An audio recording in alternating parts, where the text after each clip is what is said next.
Estamos aqui com mais uma edição de Reconversa. Eu e o pirilâmpico Valfrido Vale. Gostou? Pirilâmpico? Não existe. Eu inventei. Transformei num adjetivo. Vagalume? É vagalume. Bumbum iluminado?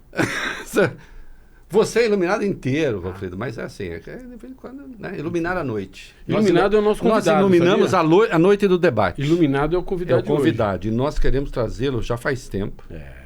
Finalmente nós conseguimos pegar uma passagem dele pelo Brasil. Ele está aqui. Viva. André Roncalha, um dos grandes pensadores da economia brasileira, economista, pensador da economia brasileira, um grande articulista, um grande texto também. E hoje ele é o diretor executivo do Brasil no Fundo Monetário Internacional. O terrível Esse é mesmo. FMI. E quando nós convidamos... Os jovens não acham terrível porque eles não viveram o que nós vivemos. Não viveram. E quando nós convidamos o André, vou chamar de você, tá bom, professor? Quando nós convidamos o André, tinha já essa história do Trump, das tarifas, mas a coisa não estava consolidada, agora está. Ele ameaçava. Toda a pauta que a gente queria conversar com ele, que é sobre o Brasil, permanece e remanesce, nós vamos conversar. Mas agora também tem, né, a China, né? A China, Estados Unidos, o que vai acontecer, o Brasil. Enfim, nós vamos discutir com o professor André Roncalha, como diria Caetano, o mundo desde o fim. Professor, é um prazer tê-lo aqui. Muito obrigado por ter aceitado o nosso convite. Não, o prazer é meu, é uma honra estar aqui com vocês, é uma alegria e eu acho que você começou bem, porque é exatamente o que parece que a gente está vendo, né? É o fim de uma era, pelo menos, e a gente está assistindo de camarote. Eu, particularmente, estando lá em Washington, de fato, essa é a situação, né? Vendo tudo muito perto e certamente eu espero contribuir com uma perspectiva, né, como a que eu posso trazer estando lá, assim como vários outros temas. Vai contribuir certamente. Agora, isso aqui que fica um gancho para a gente tocando ao longo da conversa, mas é mesmo o fim de uma era ou o início de uma era, enfim, alguma coisa está acontecendo de muito importante, é isso. Exatamente. O que a gente está vivendo agora é um redesenho, talvez o último capítulo desse redesenho do sistema monetário e comercial internacional. E os Estados Unidos estão, acho que agora, colocando de maneira muito clara que o tabuleiro vai ser reiniciado e as peças vão se mover com novas regras. Eu sei que a gente vai fazer aqui a nossa pergunta do Wikipedia, eu não quero atropelar as coisas. Não atropela. Mas eu vou fazer. Posso fazer? Claro. Sabe que parece, professor? Parece que o Trump concluiu, o governo Trump e a ultradireita ali, concluiu que os Estados Unidos foram os grandes perdedores com o neoliberalismo e com a globalização. Que eles criaram um modelo de gestão de relações econômicas e comerciais para o mundo que pressupunha a sua eficiência e, portanto, a sua vitória nas relações de troca com todos os outros países, mas que concluíram que tiveram uma derrota inexorável para a China, segundo as suas próprias regras, num jogo para o qual estabeleceram as próprias regras. E que agora, então, voltam pelos próprios passos e criam um modelo de planificação econômica contra o qual eles, ou em relação ao qual eles houve uma demonização da planificação Lutaram econômica. bravamente. Porque nos anos 60, muito embora os Estados Unidos sempre tenham vivido sob alguma espécie de planificação econômica, nos anos 60, os grandes economistas americanos se opõem à ideia de o Estado planificar a economia e intervir na economia. Nós estamos vendo independentemente se está certo ou errado e o que vai causar, nós vamos falar isso ao longo da nossa conversa, nós estamos vendo uma brutal intervenção estatal na economia interna americana e na economia global, realizada pelo Império, pela potência hegemônica por excelência, pondo fim ao liberalismo que criou, à globalização que criou, e pondo fim à ideia de livre mercado. E aí? Então vamos dividir em duas camadas essa questão. Existe uma camada retórica, existe uma camada material da realidade. Os Estados Unidos sempre teve um Estado desenvolvimentista. Perfeito. O que mudou é o grau de aparição, o grau de saliência desse Estado desenvolvimentista. Desde o século XIX, os Estados Unidos investiu pesadamente em universidades públicas, educação pública, todo o projeto de formação de um sistema de inovação que foi sendo feito a partir de iniciativas estaduais, regionais, e a partir dos anos 30, com Roosevelt, você inicia um processo mais acentuado de centralização no governo federal, que é quando existe um salto quântico ali na produção americana, e os Estados Unidos, naquele contexto do entre-guerras, e depois no pós-segunda guerra, ele assume então a liderança global. Com dinheiro público. Com dinheiro público, financiando inicialmente, né, a formação do seu aparato militar, e depois nos anos 50 e 60, com a concorrência soviética, eles então usam massivamente dinheiro público para colocar o homem na Lua e fazer a corrida armamentista no contexto da Guerra Fria. Quando vem os anos 80, existe um processo de submersão desse Estado desenvolvimentista. Ele começa a ser dilapidado nas margens, começa a ficar mais esburacado, né? As agências perdem aquela consistência que elas tinham, mas elas persistem, principalmente no desenvolvimento de tecnologia militar. Então, estamos falando na era Reagan, por aí. Na era Reagan, você pega todo o desenvolvimento da internet, né, do celular, todo esse processo. Massivo investimento público. Pesadíssimo, mas em cima do complexo industrial militar, né? Então eu gosto sempre de dar a visualização para as pessoas. O 007, né, que aquele filme, ele é talvez uma excelente representação do que é o complexo industrial militar. O 007 é um agente do Serviço Secreto Britânico, tem as melhores tecnologias que eventualmente vão virar bens de consumo para a população. Né? Então, se você pega, da mesma maneira, todos os super-heróis da Marvel, você pode ver que frequentemente existe um cientista e ele está comprimido ali, pressionado por um contrato com o governo, sempre entra um general pressionando para que ele faça a inovação, e aí ele tenta fazer alguma mudança muito rápida que gera uma mutação. Acontece o Hulk. Isso, e aí ele vira... Mas sempre ali tem aquela figura do Estado norte-americano, do exército exigindo e tal.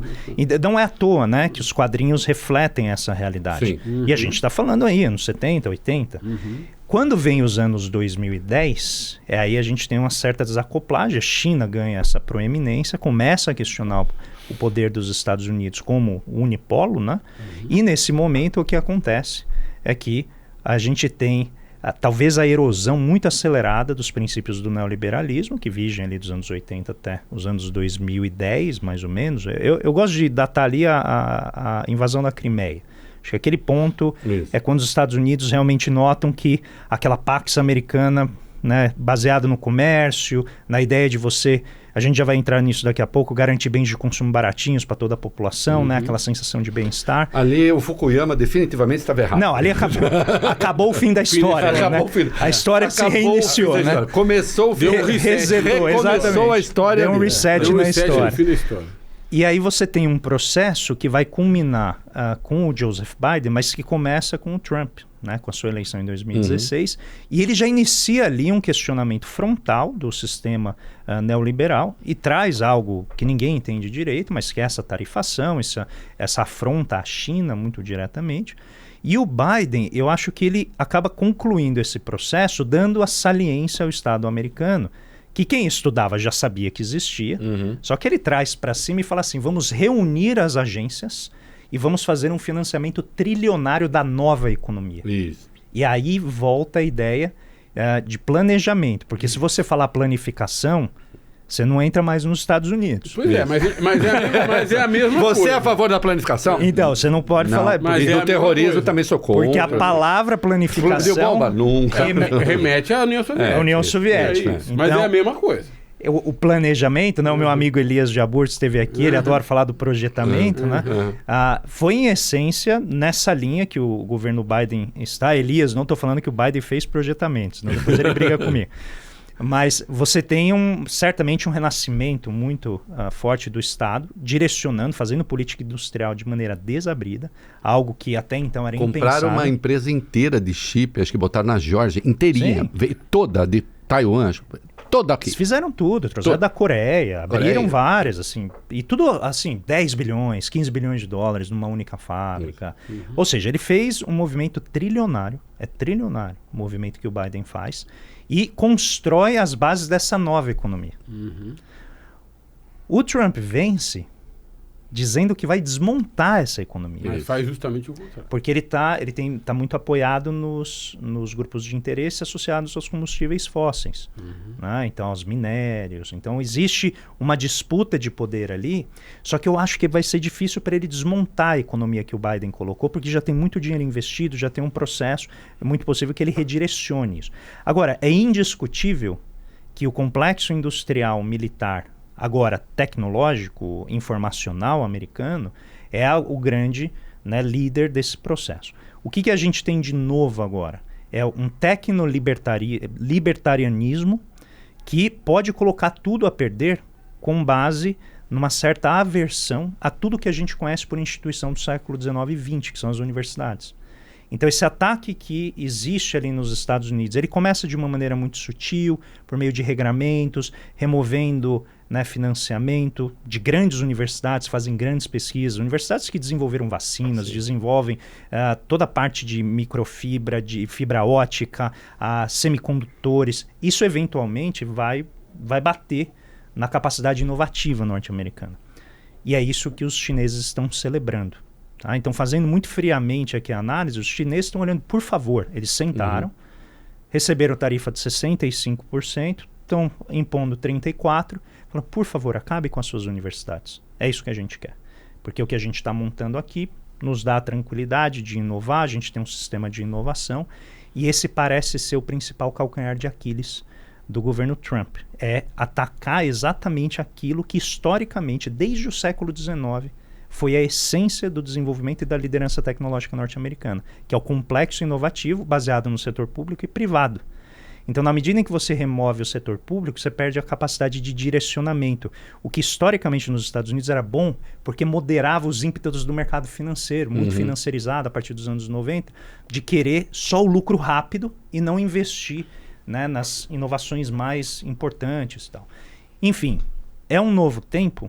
E eu acho que a gente vai ver mudanças profundas na relação dos Estados Unidos aqui na região e, sobretudo, a gente já está acompanhando algumas semanas com a Europa. Me permite só para não perder a linha do raciocínio. O senhor foi por um caminho, sim, senhor, você enveredou por um caminho que não era exatamente o que eu imaginava que você traçaria.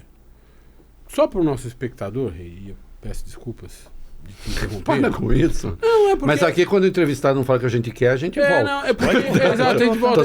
Você não falou o que eu queria ouvir. Então eu vou perguntar de novo. Vou tentar. Não, mas veja só. É piada, tá, gente? O nosso espectador precisa compreender o seguinte. Eu acho que, se eu estiver errado, você me corrige. Claro. O que é tarifa? O que é tarifar 67%, 35%, 10%? É o seguinte... Um produto brasileiro ou um produto chinês vendido, um produto de uma empresa chinesa que se quer vender nos Estados Unidos, vai pagar, ou seja, vai custar para entrar nos Estados Unidos 67% a mais do que ele custava. Por que um país faz isso? Basicamente, para arrecadar desse produtor chinês que quer vender nos Estados Unidos, mas também para proteger o seu mercado. Ou seja, para proteger o concorrente americano desse chinês. Ou então para incentivar que indústrias americanas sejam criadas ou floresçam, justamente porque criou uma barreira de entrada para aquele produto chinês no seu mercado, que não por acaso é o maior mercado consumidor do planeta Terra. Então, o que é que o governo Trump está fazendo? Bom, arrecadando dinheiro nas relações comerciais com o mundo todo, e de um lado e de outro lado criando um muro. Ele gosta de muro.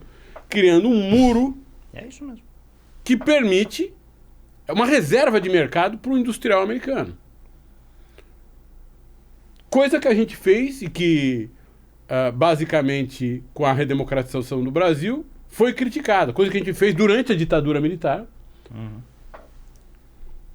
As tais reservas de mercado que protegeram os industriais brasileiros e criaram o que o Collor chamaria mais tarde, com a redemocratização, de carroças. Isso. Então, quando eu digo planejamento ou planificação econômica, eu estou me referindo a essa boa e velha e antiga prática de proteção de mercados nacionais da concorrência E era um pouquinho sobre isso que eu imaginava que você fosse falar e não falou sobre isso. É que a sua pergunta é meio simpática, Trump. Não, a minha pergunta não é simpática, ela é neutra. Ela é anódina. Não, o que eu estou dizendo é o seguinte, o Trump fez uma coisa... Eu estou de sacanagem. Numa economia que vem perdendo. Se você for a Detroit hoje... Mas qual que é o teu incômodo? Não, é que ele fez algo que você concorda? O meu incômodo é saber se o que ele fez é bom ou ruim. Eu quero saber do André Roncalli. Se a gente for a Detroit hoje, professor, nós vamos ver uma cidade fantasma, que foi o berço da indústria automotiva americana. Só tem gente usando opiáceo, morando na rua, sem eira nem beira. E assim em tantas outras cidades industriais americanas. Entendi o seu ponto. Ele fez uma coisa boa ou ele fez uma coisa ruim? Eu vou enquadrar da seguinte maneira. O processo de desindustrialização, que é o que você está levantando, que é o que o Trump está criticando, ele diz o seguinte, essencialmente, a gente tinha uma regra, um comércio baseado em regras, cada um fazia aquilo que produzia melhor, vendia pelo preço mais baixo, e a gente exportou os nossos empregos, exportou as nossas fábricas para onde a mão de obra era mais barata, foi o grande deslocamento dos anos 80. A Ásia se especializou inicialmente em produzir coisas baratinhas. Eu lembro que eu fui aos Estados Unidos nos anos 90, final dos anos 90, e você comprava um sapato por $5, que ele era feito em Taiwan, ou era feito no Vietnã, que roubou o nosso mercado. Vietnã, era muito barato. E eu vou usar algumas frases do Scott Bessent, né, que é o novo secretário do Tesouro americano, porque eu acho que elas ilustram exatamente isso que você levantou, Walfrido. Então, a história qual que é? O sistema de mercado vai promover o bem-estar social, porque quem for mais produtivo vai produzir pelo preço mais baixo. Isso vai reduzir o custo de vida, vai aumentar o bem-estar e o comércio vai aprimorar e levantar a água para todos os barquinhos no oceano. Essa era a ideia. O problema é que eles confiaram demais que o mercado funcionaria da mesma maneira, seja no setor de bens finais, fosse no setor de bens de insumos, né, ou bens intermediários, e no setor de bens de capitais. Ou seja, esses setores eles não são idênticos. E o que acontece? A teoria econômica dos anos 80 e 90, que vira a nova teoria do crescimento, coloca que os bens intermediários são a chave do crescimento sustentado de longo prazo. Por quê? É onde você domina a tecnologia. Quem que incorporou isso, olhando de maneira planificada para 30, 40 anos? A China. A China hoje, ela representa mais de 45% da produção mundial de bens intermediários. Ou seja, ela domina todo o miolo da produção. Explica rapidinho o que é bem intermediário, só um parênteses. O bem intermediário é um insumo de produção. Então, se você vai produzir um celular, você precisa do microchip. Isso. Se você vai produzir um automóvel, você precisa, por exemplo, do sistema eletrônico. Você precisa das autopeças. E produzir esses elementos envolve um aprendizado organizacional muito profundo. Por isso a Apple foi para lá, se danou e agora perdeu 250 bi de valor. Então vamos pegar o caso da Apple. A Apple, em vez de gastar energia corretamente, produzindo chip, produzindo a capinha, produzindo o conteúdo, ela fala assim, eu vou pegar o filé da produção, que é o quê? É o design. Isso. Porque é o pensar o produto, qual que vai ser a funcionalidade. E o curioso é que quase 50% do lucro está aqui. Está nessa parte. Vou me apropriar do valor agregado. Que é a parte fina, a parte que você precisa de muito capital intelectual, você precisa de muita sofisticação, é o que domina o mercado. Ninguém quer comprar. Em última instância, se eu quero o iPhone, nem que o outro me ofereça mais funcionalidades, porque ele tem esse valor. Ele tem uma marca, ele tem um elemento. Isso. Só que isso é pouco emprego. Ele tem esse fetiche da mercadoria. Não, o que o Steve Jobs faz, e ele era muito claro, é pensar no consumidor. Isso. Ele fala, o que o consumidor quer? E eu tenho que descobrir o que ele quer antes que ele descubra. Mas a China fazia os bens intermediários. Então, e ela dominou a produção, ainda domina a produção de bens intermediários. Só que tem um problema. Toda vez que você quer mudar alguma coisa no seu produto, você precisa ensinar a fábrica a fazer. E a China aprendeu a mudar rapidamente. E essa é a seiva, né? O meu amigo Paulo Gala também já esteve aqui, da complexidade. É a capacidade que você tem de mudar de setor, mudar de linha de produção, porque o que você faz é tão nuclear, no sentido de núcleo da produção, que fica fácil você migrar de uma área a outra. Então, vou usar o exemplo da Nokia. A Nokia produzia celulares. Quem tem um celular Nokia hoje em dia? Ninguém. Por quê? Ela perdeu o mercado e ela subiu a escala de produção. Ela trabalha agora na dimensão de tecnologias da informação super sofisticadas. Isso. E ela só conseguiu fazer isso por quê? Porque ela já dominava a produção de bens intermediários. E a China dominou isso. O Trump olha para isso e falou assim, os bens não estão mais baratos. Né? Os preços estão subindo nos Estados Unidos, você tem uma inflação global depois da pandemia, e ele olha e fala assim, a crise de acessibilidade está muito profunda. O americano está reclamando. Eu, recentemente, fui morar lá e eu não imaginava pagar $12 num desodorante. Você pagava 2, 3. Olha, você paga 12, 13. Né? Aí eu sempre brinco, né? Justo na minha vez. Né? Justo na minha vez, eu chego lá e tá tudo caro. Né? E você vê que tem essa crise de acessibilidade. Os automóveis estão caros, os imóveis estão caros, tudo está claro. Tudo caro. E aí foram questionar o Scott Bessent. Você vai colocar tarifas? Você vai encarecer ainda mais o produto? E ele, de maneira muito calma, como bom Wall Streeter, né? Vira e fala assim, o sonho americano não é comprar produtos baratos. O sonho americano é você poder ter a sua casa, cuidar da sua família, ter um bom emprego. Isso é exatamente o modelo de desenvolvimento que, por exemplo, o próprio presidente Lula está tentando fazer. Gerar bons empregos. Curiosamente, era o que o Biden estava tentando fazer também, só que em outra direção de desenvolvimento tecnológico. Como que você atrai as empresas que foram lá para a Ásia, de volta, atrai essas empresas de volta para ficar aqui dentro. Aí você tem algumas maneiras de fazer isso. Pode melhorar o ambiente de negócio, pode diminuir imposto cobrado sobre as empresas, ou você pode dizer, eu não vou deixar você ter concorrência. Você vai entrar aqui, você vai estar protegido por um muro. Né? Eu gosto mais da imagem da catraca. Okay. Eu penso assim como um shopping, Sim. né? E aí você põe uma catraca e algumas pessoas vão ter acesso ali. E os critérios não são claros, né? Para você entrar nesse espaço de negociação. Ter uma loja ali ou não nesse espaço comercial. E por que fica protegido? Isso é importante para quem está assistindo entender. A tarifa ela é uma transferência de renda do consumidor para o produtor. Então essa história do Trump, né, que quem vai pagar são os exportadores que estão pondo o produto nos Estados Unidos, não é verdade. Porque os exportadores vão vender por um preço mais elevado.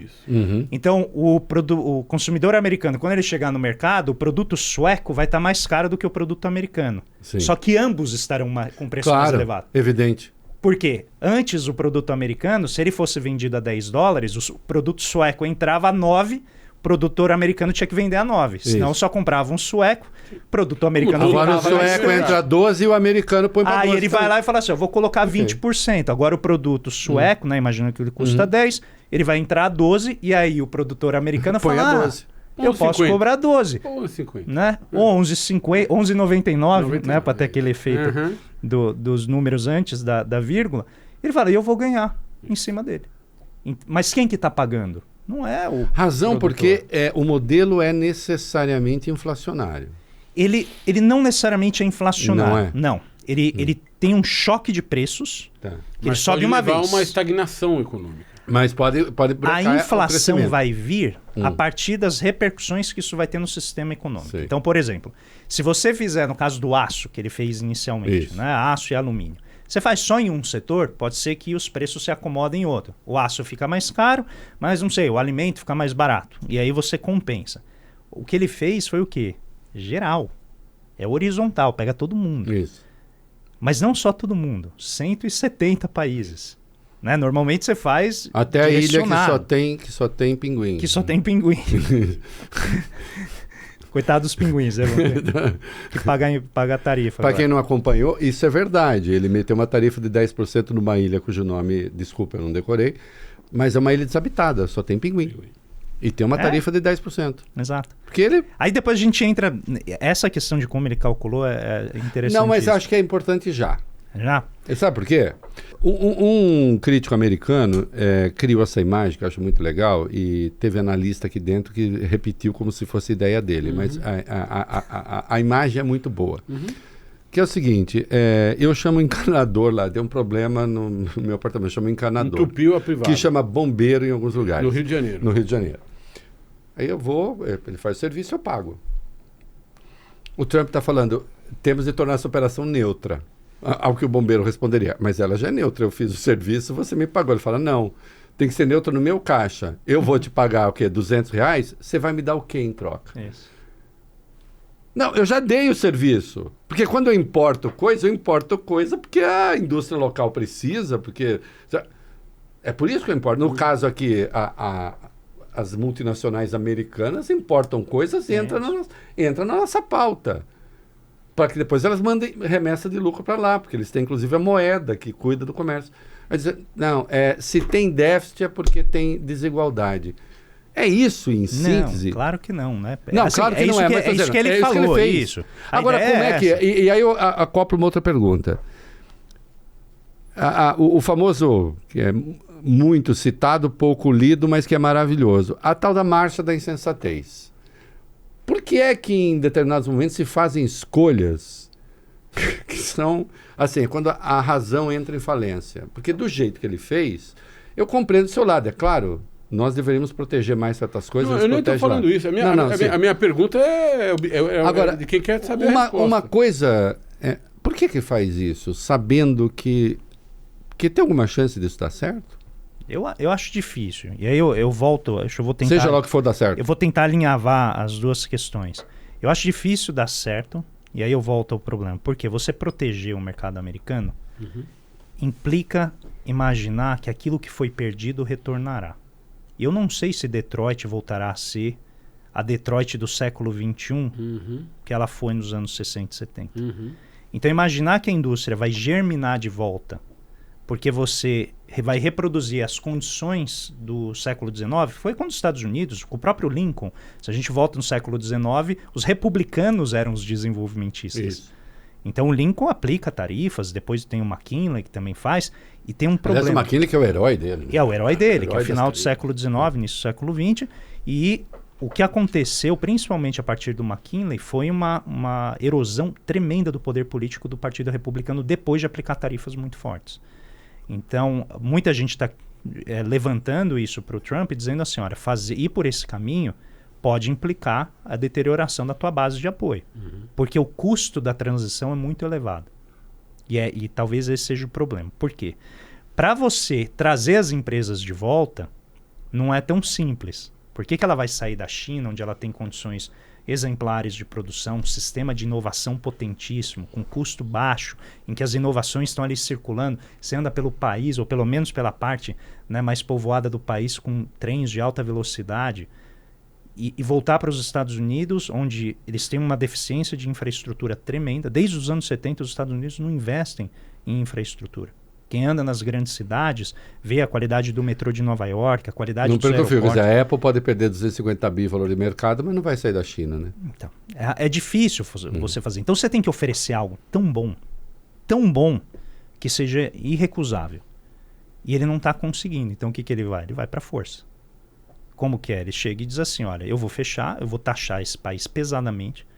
Não faz nenhum sentido taxar a Guiana em 76%. Entende? Aí a gente daqui a pouco entra na fórmula, mas assim, não faz sentido taxar a Guiana. A Guiana faz comércio com os Estados Unidos, tranquilo, é um país muito pequeno, que está passando por um boom de desenvolvimento por causa do petróleo ali na margem equatorial, crescendo 40% ao ano, Reinaldo. Pensa nisso. Por causa do petróleo. Né? 600, acho que é 300, 400 mil dólares per capita. Sim. Porque é uma população muito pequena que descobriu a Conseguiram ter uma reserva de petróleo que hoje se iguala do Brasil. Então, a reserva um canteiro de obras ali, o país. É. Então, está comprando equipamento dos Estados Unidos, do México. Para que taxar 76% um país como esse? Né? É muito arbitrário, mas é um arbítrio que é irrestrito. Taxou melhota que... Vende baunilha para os Estados Unidos. Mas enquanto o professor então, só concluir. Aí o que acontece? Fazer isso não funciona. Então ele está tentando redesenhar o comércio internacional para tornar essa opção irresistível. Não por voluntarismo, mas por necessidade, na força. E aí vem o problema. Consegue ou não fazer? Então, mas tem mais pergunta aí. Que eu acho que é para a gente elucidar as dúvidas que são nossas, mas também dos espectadores. Bom, tem um outro problema. Na medida que você constrói esse muro ou essa catraca, você beneficia alguém que organiza uma atividade empresarial nos Estados Unidos. E você entrega aquele mercado consumidor para um monopólio, para um duopólio, para um oligopólio, ou seja, para poucos.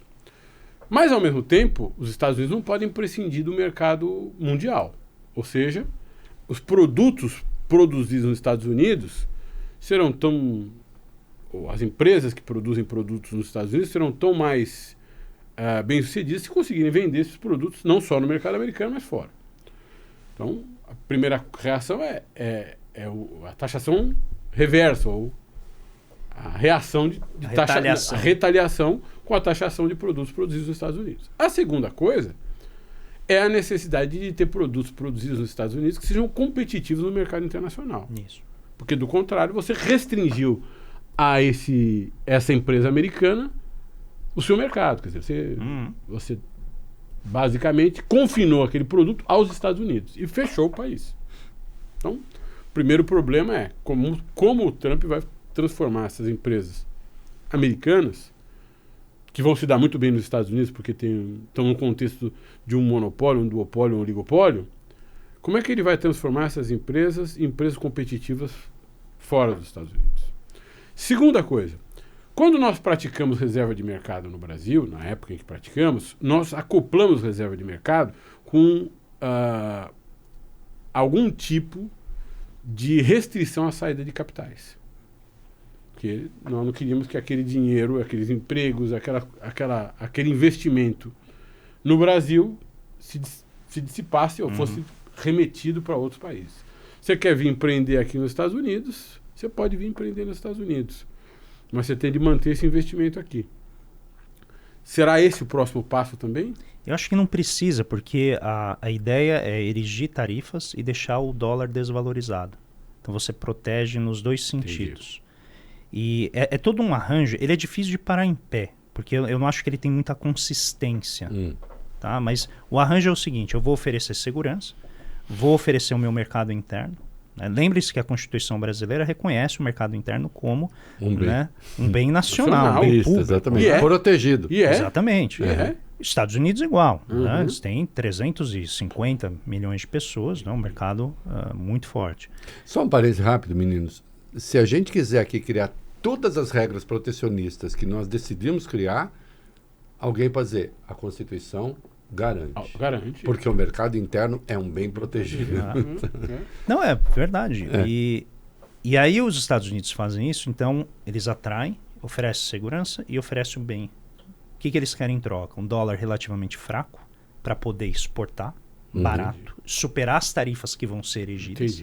Essa é a técnica. Então sobe 34%, mas se o dólar desvaloriza 20%, você já um pouco neutraliza esse efeito e consegue acesso. Ao mesmo tempo, eles dizem para os milionários, você aí na China quer vir viver na terra da liberdade? Eu vou isentar o imposto de renda sobre o topo, que é o próximo passo. Sim. Que é a teoria do gotejamento. Eu tiro o imposto de cima, deixo mais capital na mão dos ricos, eles investem, isso pinga para a base, gerando empregos de qualidade, aumento de salário e assim por diante.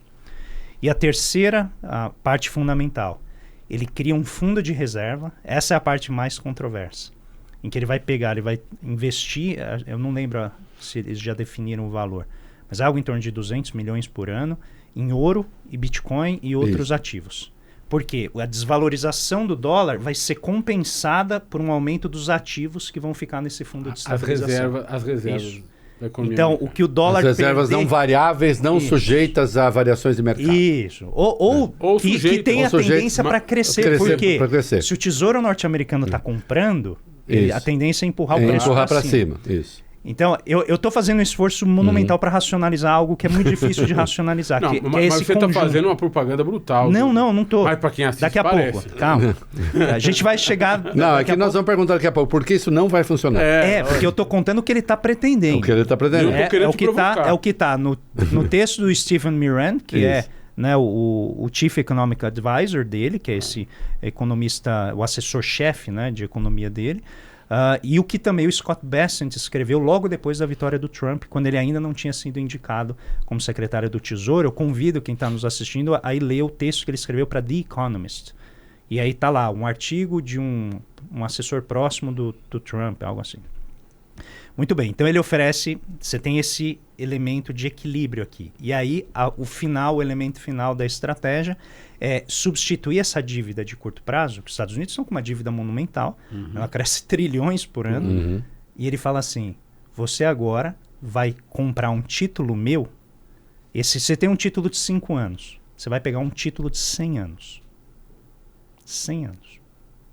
Ou seja, ele vai mudar o perfil da dívida americana, vai alongar essa dívida e diminuir a pressão sobre o governo americano agora. Né? A pressão fiscal de ter que pagar essa dívida. Vai diminuir taxa de juros e inflação. Só que essa dívida não é negociada em mercado. Ela não é líquida. No capitalismo, qual que é o principal elemento de qualquer ativo financeiro que é fundamental para que ele possa ser desejado? É a liquidez. É a capacidade de você se livrar disso. Por que alguém vai comprar isso? Isso é um calote. Porque é o pacote. Então, quando ele, vamos dizer, convidar o país por meio de uma tarifa de 90%, ele está convidando o país para aceitar essas condições. Então, essa é a intenção. Isso para de pé, não me parece ser o caso. Então, ele vai ter que ajustar ao longo do caminho alguma coisa, porque não vai sair tudo como pensado. Tem muitas contradições nesse arranjo e o tempo vai mostrar onde ele vai ter que ajustar. Hoje não dá para saber o que vai acontecer, porque a gente não sabe a reação dos países. A gente só viu, pelo menos até esse momento, a reação da China, que é a reação mais esperada, da segunda maior potência. Agora, o que vai acontecer com o restante dos países, com a ilha, se os pinguins vão reagir, né? Se a gente vai ter, né, talvez uma escassez de baunilha no mundo, a gente não sabe. Né? Então, se vai parar de pé, eu não sei. Pode dar certo? Pode. Eu acho que vai dar certo? Não. Porque eu acho que...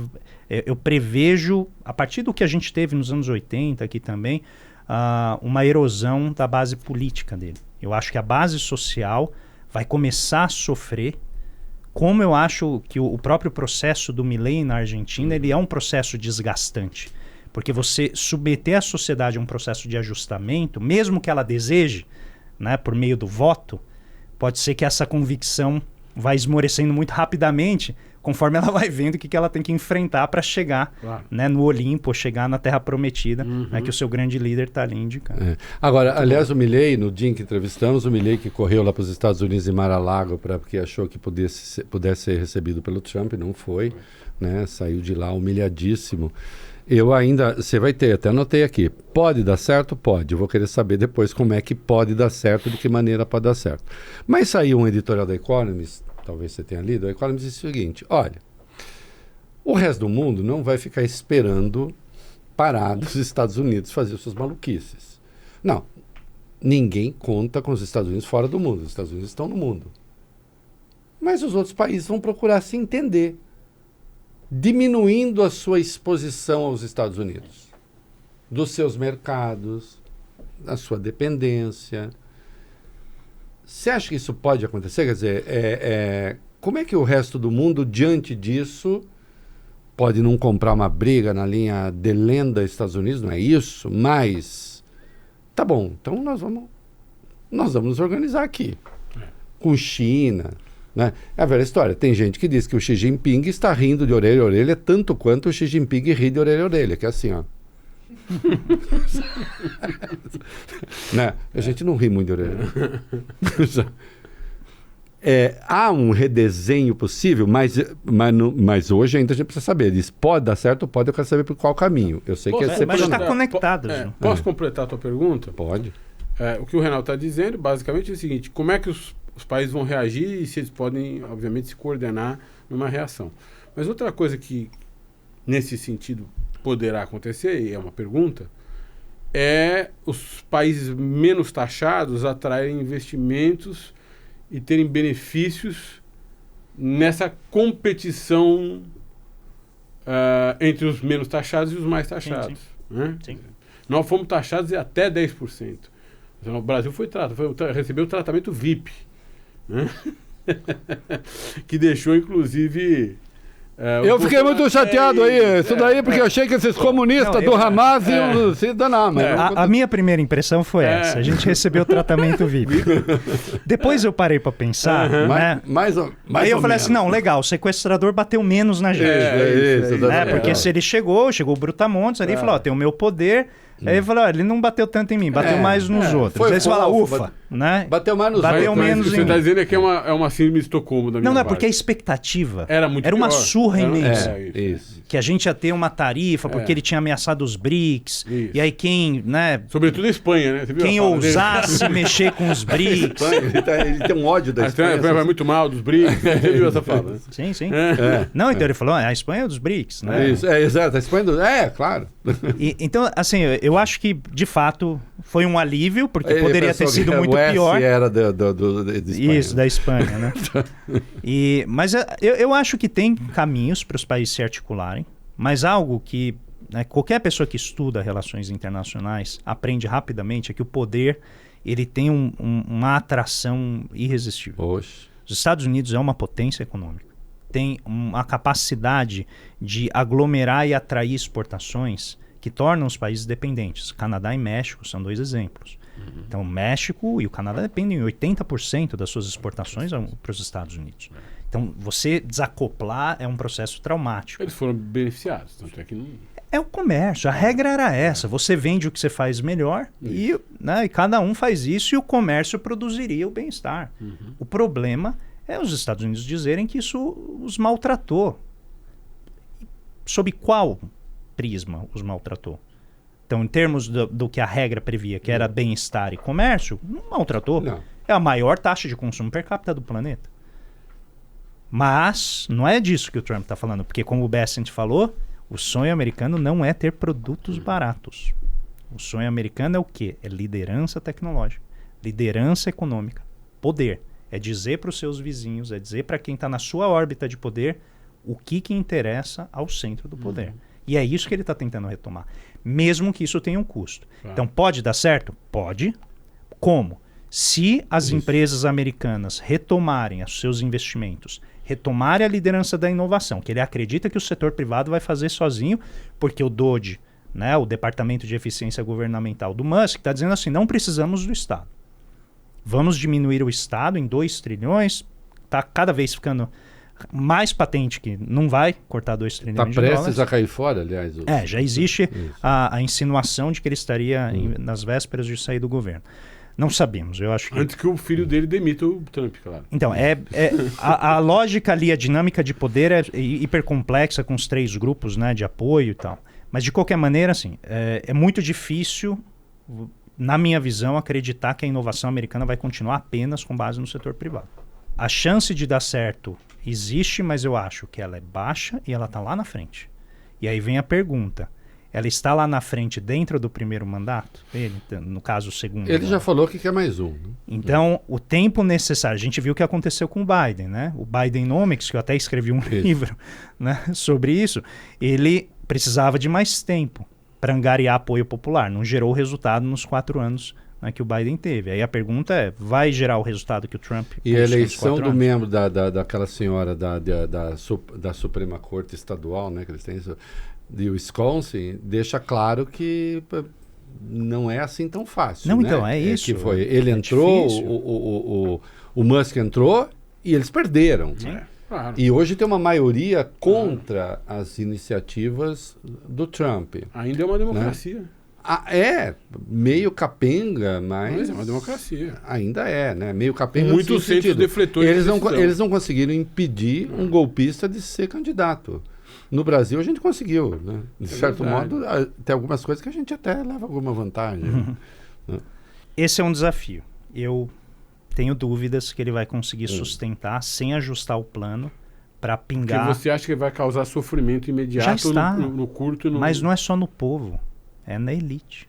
Porque uma parte da luta do Trump é contra uma elite que já está enclausurada no poder e o próprio Stephen Bannon fala, a gente tem que taxar essa elite. Que é a elite ligada ao Partido Democrata, aos grandes empresários do que eles chamam de tecnologia de legado, né? Que são da economia anterior.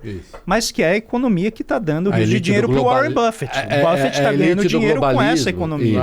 Que nessas turbulências é essa economia que está dando certo, né? No mercado financeiro e tal. Então, por isso, é aquela coisa, eles estão mexendo em tanta coisa ao mesmo tempo que é difícil saber, né, como que esse negócio vai parar de pé ao longo do caminho. Isso é coisa só da cabeça de seres humanos ou esses caras estão testando cenários com inteligência artificial, computação quântica. A desconfiança que a regra, né, a fórmula foi criada por inteligência artificial. Fizeram um exercício, aquela coisa. Não sei se foi, mas ela poderia ter sido. Porque uma pessoa foi lá e pediu para o Grok, pediu para o Gemini, que são as diferentes inteligências artificiais, falou, cria uma regra fácil para eu tarifar os países. E deu aquela regra. Que foi aqui o departamento, o representante de comércio, né, que eles chamam, desenvolveu. Que é essa fórmula de você pegar o déficit comercial e dividir pelo quanto o país exporta para os Estados Unidos. E que acabou causando essa maluquice, né, de você tributar uma ilha inabitada ou tributar um país que depende quase que 60%, 70% de um único produto, como a baunilha. Ou seja, não houve uma análise criteriosa. Claro, né, faz sentido igualmente os desiguais. Entende? Porque eu acho que a ideia... tem uma tarifa acima de 40% na Birmânia. Que está, enfim, uma ditadura asquerosa, mas que está enfrentando agora, com o terremoto, esse horror. Que sentido faz isso? Então, precisa que ele faça justo. Por isso que eu acho que não é totalmente implausível que tenha sido algo assim. Claro. Entendeu? Alguém ali do grupo do Elon Musk que, né, trabalha com isso. Joga isso na Siri. Eu não estou dizendo que é, né? Eu não estou dizendo que é, mas não seria implausível se tivesse ocorrido, né? E eu acho que isso é temerário do ponto de vista da organização de um Estado como o norte-americano, né? É um Estado hipercomplexo. Mas eles têm computador quântico, eles podem ter perguntado para o computador quântico. Traçar cenários. É possível, é possível. O problema é a maneira como essa equação, essa fórmula foi construída, ela pressupõe que não vai ter reação dos outros países. É o que eu ia falar agora. Ela pressupõe que não tem efeitos... Todo mundo vai topar, todo mundo vai ficar feliz. Ela pressupõe que não tem efeitos de segunda ordem, porque quando você tarifa o resto do mundo, o que acontece? O comércio mundial cai. Só que uma parte que está excluída da fórmula é o tamanho da economia mundial, que depende do comércio. Isso. Então, se o comércio deprime, o efeito daquela tarifa diminui também. Porque ela começa a sacrificar a própria economia. Isso é muito bom. Ela sacrifica a própria economia. Então, esses efeitos de segunda ordem não estão sendo computados. E é por isso que eu acho que, a não ser que ele tenha uma enxurrada de dinheiro indo para a economia americana, mas é enxurrada mesmo, a gente está falando quase de trilhões de dólares para montar fábricas, montar uma economia, né, naquele meio americano que foi esvaziado. Se ele não conseguir fazer isso, a pressão social vai aumentar. E eu acho... que vai acontecer porque você não reindustrializa o país para trás, você só reindustrializa para frente. É como o Brasil. É um erro voltar à industrialização dos anos 70 e 80. Você tem que ir para frente, né? Usar os ativos que você tem. Por isso que eu venho defendendo que toda a parte de tecnologia verde é algo que pode dar uma base para a indústria que a gente precisa. A gente não pode ter indústria chinesa. É isso. Porque a indústria chinesa é muito automatizada, apesar deles terem muita gente, eles conseguem ocupar as pessoas num ritmo frenético que a gente não conseguiria. Mas a gente consegue criar, né, ferramentas industriais, por exemplo, na Amazônia, para você sofisticar a produção, e são coisas tão simples. Por exemplo, você adicionar uma camada no processamento do cupuaçu, já aumenta em quase 30% o valor adicionado, melhora a qualidade dos empregos, diminui, né, o labor ali, a dificuldade de quem trabalha, e você adiciona só uma camada de processamento. Se você vender a carne fresca, você tem 30% a mais de ganho, porque você não faz só a carne, põe água lá dentro e congela, né, e manda. Não, você estrutura a rede de venda no país. Você compra navio que vai carregar a carne fresca, e é muito mais caro. Por isso que quando veio o acordo com a União Europeia, eu levantei esse ponto. A União Europeia deu pra gente tarifa zero em quase tudo, menos o quê? Carne fresca. 60% de tarifa. Por quê? A gente tem gigantes da produção de proteína. Imagina você ter as nossas empresas brasileiras abrindo lojas em Paris, abrindo lojas em Frankfurt, vendendo a nossa carne fresca sem ser congelada. Então, há muitos espaços que a gente consegue ocupar com relativamente pouco esforço, só a partir do que a gente já tem. Só que não dá para olhar, né, para a indústria siderúrgica dos anos 50.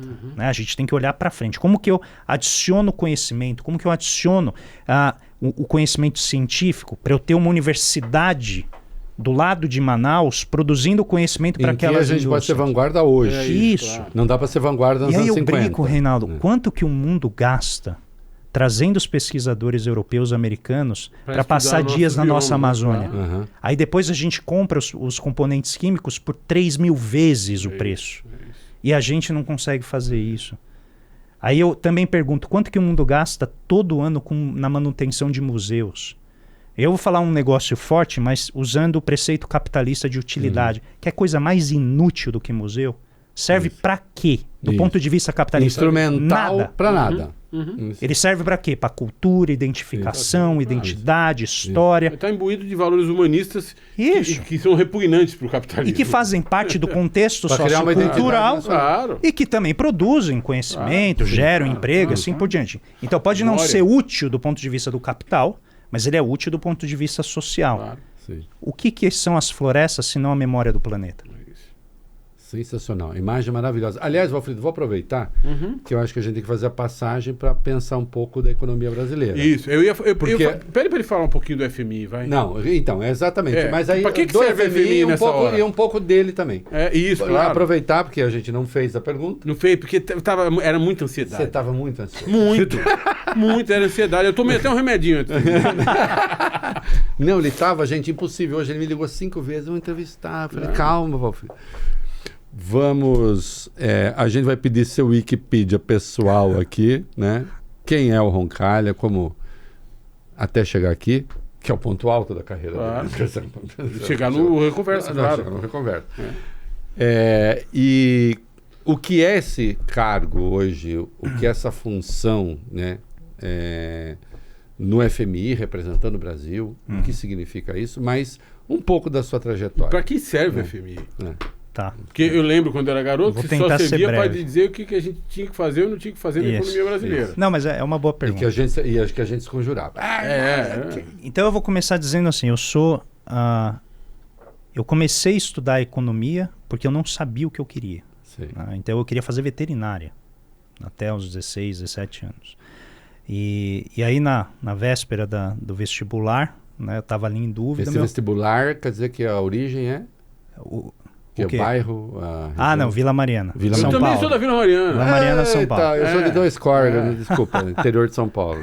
Eu queria ter o sotaque mineiro da minha digníssima aqui, mas eu não tenho. De que rua? David Hume. Vou te mandar um vídeo maravilhoso dos mineirinhos. Você vai adorar. E então eu decidi fazer economia, mas eu gostava de teologia, filosofia, não gostava da economia mesmo, assim, da coisa de fazer as contas. Aí depois eu fui ganhando gosto por isso, fiz mestrado, doutorado. E é curioso porque eu comecei estudando reforma do Estado. Né? As reformas do professor Bresser Pereira, quando ele foi ministro e tal. E aí eu fui estudar a escola austríaca no mestrado, tudo na PUC São Paulo. Aprendi muita microeconomia neoclássica, muita macroeconomia neoclássica, que é a economia mais convencional. Mas eu tive aula de antropologia, que explodiu minha cabeça. Quando eu fui estudar antropologia, porque a antropologia ela faz aquelas perguntas que o economista não faz, né? Será que existe uma propensão natural à troca, como o Adam Smith dizia, né? Porque que você diz isso, todo mundo fala, claro, né? A gente respira, é troca, né? Natural, troca gasosa. Eu chego a você, ofereço algo, você me oferece troca. A gente transa, é troca também. É troca também. Né? Tem uma... Na maioria das vezes. Não é para cortar esse treino, não é só uma brincadeira. Pelo menos você não pode fazer brincadeira nenhuma, corta tudo. Não, esse tem que ser o teaser. Na maioria das vezes. E aí a antropologia te faz essas perguntas, né? Tem mesmo? O dinheiro é uma mercadoria, a terra é uma mercadoria, trabalho é uma mercadoria. Na história da humanidade isso foi assim. Então eu fui estudar e chegou no mestrado, eu falei, não, vou estudar teoria monetária austríaca, né? Na época, eu não conseguia publicar nada, porque ninguém dava atenção a isso. Quando veio a Revolução... Que ano estamos falando? Isso em 2008, mais ou menos. Eu terminei meu mestrado em 2007. Então, em 2008, estou tentando publicar. Esse artigo não consigo publicar. Engaveto, ninguém quer discutir escola austríaca. Vem a revolução das redes sociais.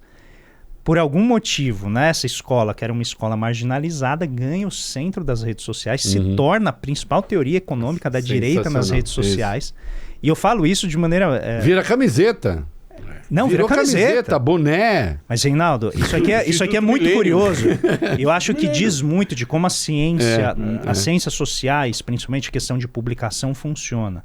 Como existe essa permeabilidade com o ambiente social. Eu peguei um artigo que eu não conseguia publicar, ele ficou engavetado por 10 anos. Em 2018, eu peguei esse mesmo artigo, eu só substituí a minha filiação, porque eu entrei na Unifesp, me tornei professor federal, então na época eu estava dando aula em outras instituições, eu só mudei a minha filiação e submeti, foi aprovado sem alterações. Para quem publica... E você também não mexeu nada. Não, mas isso, para quem publica artigo acadêmico, sabe que publicar um artigo sem alterações é uma das coisas mais difíceis que existem. O que mostra que o artigo em 2008 era bom, só que ele não tinha demanda por aquilo. Aderência. Como as redes sociais trouxeram essa discussão de volta, de alguma maneira isso penetrou a profissão do economista e esse tema se tornou academicamente relevante. Eu só vou ser compreendido pós-mortem, isso me deixa... Você já é Às vezes ele me diz coisas que eu também não entendo. Não é, tal, ele também abandona. Ele fala, deixa, o Reinaldo é burro. Não, eu sei que o tempo vai fazer com que você decante. O tempo me dará razão. Me dará razão. Desculpa. Isso, não imagina. Não, mas esse que é o sabor da conversa. E é curioso porque... Que isso? Então. Foi isso que me deu, quando eu fui para as redes sociais, me colocou uma certa tranquilidade para debater com esse pessoal, porque eu conhecia e eles são muito ativos nas redes sociais e tal. Então, quando eu fui fazer o meu doutorado, eu mudei disso, fui estudar a teoria da inércia inflacionária brasileira, fiz uma tese super extensa sobre de onde vieram essas teorias, se ela era brasileira mesmo, e também para onde foi, porque veio o Plano Real. Isso. A nossa percepção é que acabou a inércia inflacionária. Para quem não sabe o que é inércia inflacionária, é o que alguns chamam de teoria gregoriana dos preços. Virou o ano, você aumenta o preço. Por quê? Porque virou o ano. Porque virou o ano. Virou o ano, você chega no consultório, olha, virou o ano, agora 5% a mais. Teoria gregoriana por causa do calendário gregoriano. Calendário gregoriano. Isso. Ou seja, não depende necessariamente de ter aumentado o preço, mas é o fato de ter mudado o calendário. Então você tem uma memória ali dos preços. Veio o Plano Real, a gente estabilizou a economia, a impressão que dava é que essa indexação, né, que ficar olhando para os preços atrás e ajustando o preço hoje tinha morrido. Ela não morreu, né? Não perco um parêntese meio bem-humorado. Toda a linha de serviços, às vezes serviços pessoais que a gente recebe, a pessoa sempre aumenta. Seja lá, eu não vou nem citar o serviço, mas sempre aumenta. Fala, mas por que aumentou? Porque mudou de ano, né? Exatamente. Mas isso tá na nossa cultura, né? É uma aí a cultura inflação de serviços é muito grande por causa disso. E quando a economia fica mais dependente de serviços, que é onde esse tipo de comportamento é mais comum, altera mesmo. Você tem uma inércia no sistema como um todo, né? Ele fica mais difícil de baixar. Né? E essa é uma das razões pelas quais eu entendo que uma meta de inflação de 3% numa economia como a nossa é praticamente impossível, a não ser com um custo social muito elevado. Em 25 anos a gente conseguiu isso 3 vezes. Deixa de ser chato, Roncalho. Exato, né? Em 25 anos... Que crica da minha parte. Que implicação. Se a gente atingiu 3, né? E se fosse 4? 4 vezes. Não, e isso é verdade. E agora sendo... Eu não estou fazendo piada. Em 25 anos, inflação de 3% ou menos, nós tivemos 3 vezes. 4% ou menos, 4 vezes. E eu deveria ser mais coach, dizer, se conseguimos 3, conseguiremos mais.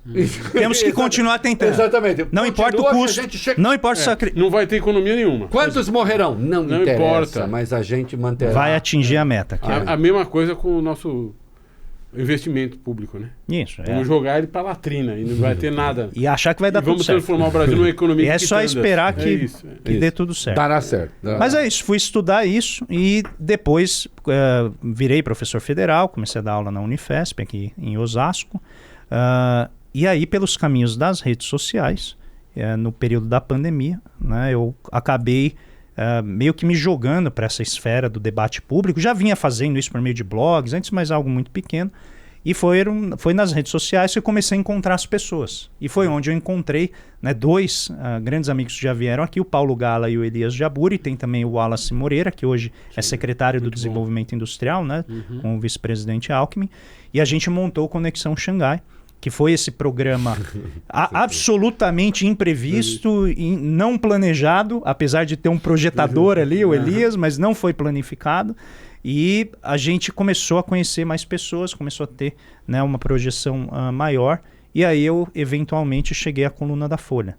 E eu acho que ali eu cheguei no ponto de participar do debate público da maneira que a gente brinca, assim, tirando a rodinha da bicicleta. Colunas, né? Brilhantes. Porque quando você está, agradeço e vale muito o seu elogio.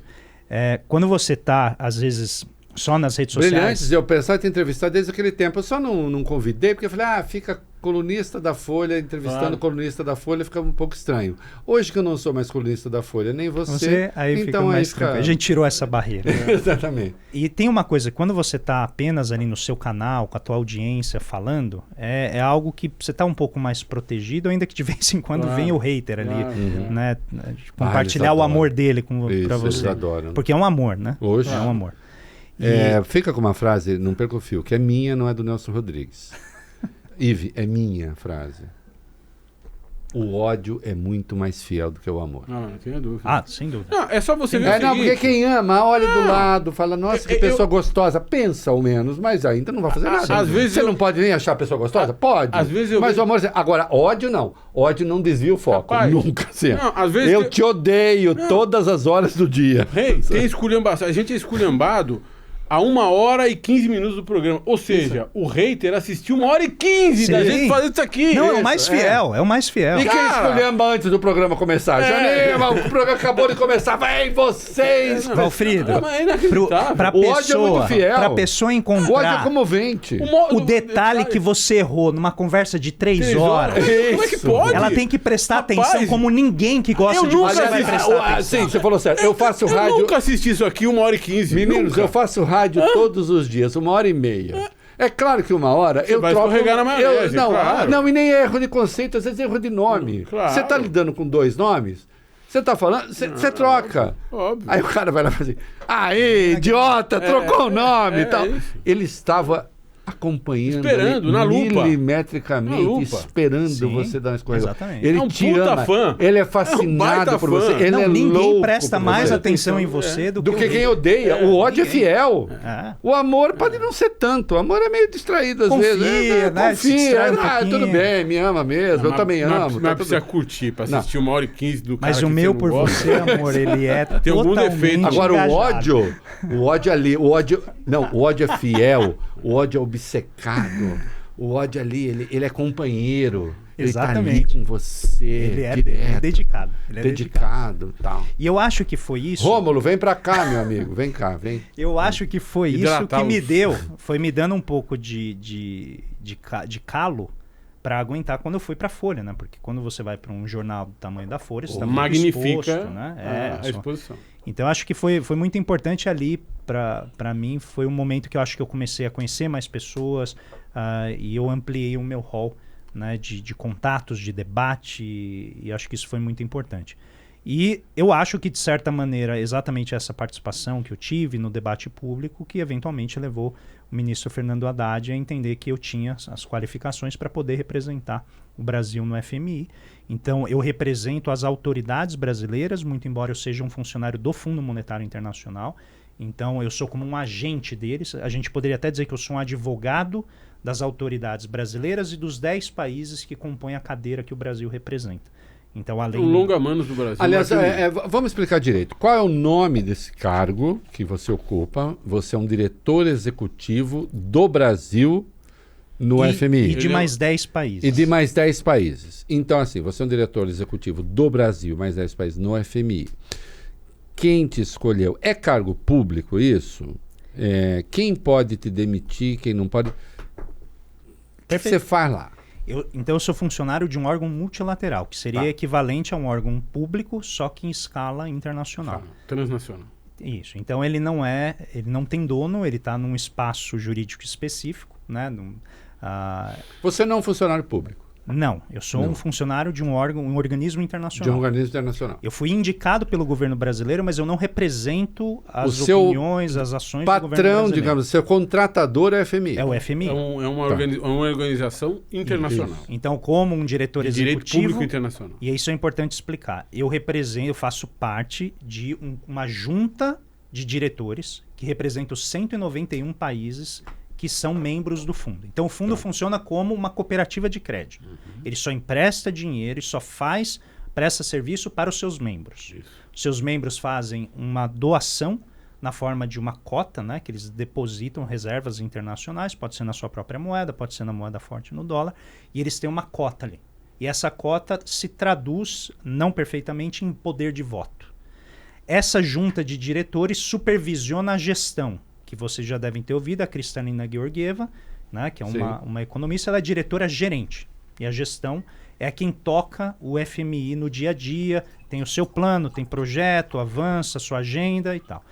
O Conselho de Diretores supervisiona tanto a gestão quanto o corpo de funcionários do fundo, que é o staff, cerca de 5.000 funcionários, a maioria pesquisadores de altíssima qualidade, são os melhores pesquisadores ali das melhores universidades do mundo afora. E o nosso papel, então, é dizer se as decisões que o fundo está tomando vão na direção que representa todos os países, ministros da Fazenda e presidentes de Banco Central, que têm um assento ali, né, e quando você fala em decisões, são decisões de provimento de crédito? Qualquer decisão. Ou também todas. De planejamento? Ou, todas. São decisões prudenciais no sentido de que tal país membro tomou decisões políticas internas. Não. A gente só fala de economia. Então é assim. Não, político-econômicas, perdão. Ah, tá. Então imaginemos o seguinte, um país membro aumentou seu déficit. A relação entre superávit ou entre arrecadação e déficit foi alterada e chegou a um patamar arriscado ou insustentável. O FMI pode impor sanções, pode... Não. É bem mais amigável. Isso. Então o FMI ele tem 3 funções. A primeira delas é monitorar. Então ele presta um bem público global, um serviço público global, que é identificar onde está emergindo crises. Porque as crises às vezes emergem da solidariedade que existe entre os países via econômica.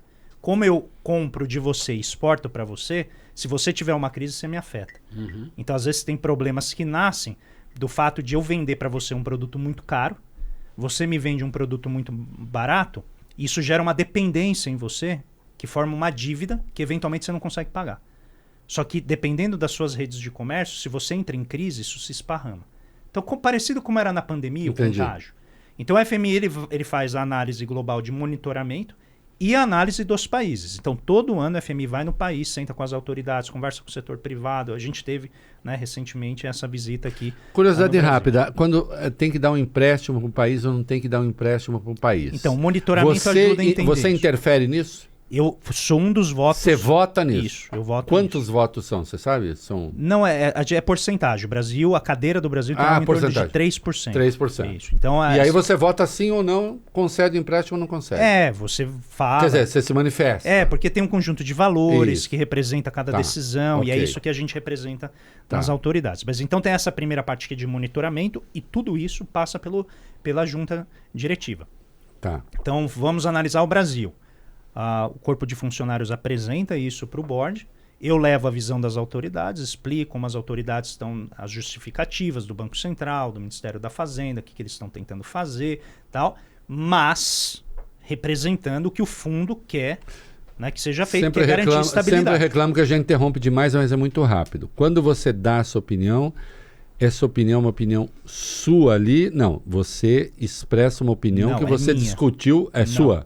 Não é que você discutiu no Brasil? Não é com os governantes. Mesmo? Eu tenho essa autonomia. Olha só que eu tenho essa autonomia. Eu sou indicado por um período fixo de 2 anos.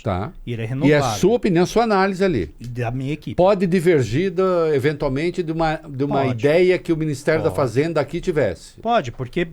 Por exemplo, se eu estou falando do Brasil, aí eu estou representando as autoridades brasileiras. Mas quando você está falando do resto do mundo, é você. Não, seria impensável eu consultar as autoridades toda vez que eu tenho que analisar um dos 191 países. Seria impraticável. Então a gente tem essa autonomia, mas obviamente a gente sabe como o governo pensa, a gente sabe qual que é a direção que o presidente Lula, né, quer para que o Brasil apareça lá fora. Então existe um alinhamento, fui indicado pelo governo, então é esperado, né, que haja esse alinhamento. Mas ele não é um alinhamento perfeito e de microsintonia. Eu tenho uma autonomia evidente ali. Até porque para o meu próximo mandato eu estou pensando em você para a Fazenda, porque o Haddad pode ter outras coisas que ele queira fazer. E eu quero aqui mandar um abraço ao ministro Fernando Haddad pela confiança que ele teve em me indicar. Um abraço. Aliás, vamos voltar? Vamos voltar, né? Já veio aqui uma vez. Então essa primeira função é de monitoramento. A segunda função é exatamente fornecer empréstimos de curto prazo para equilibrar e estabilizar balanços.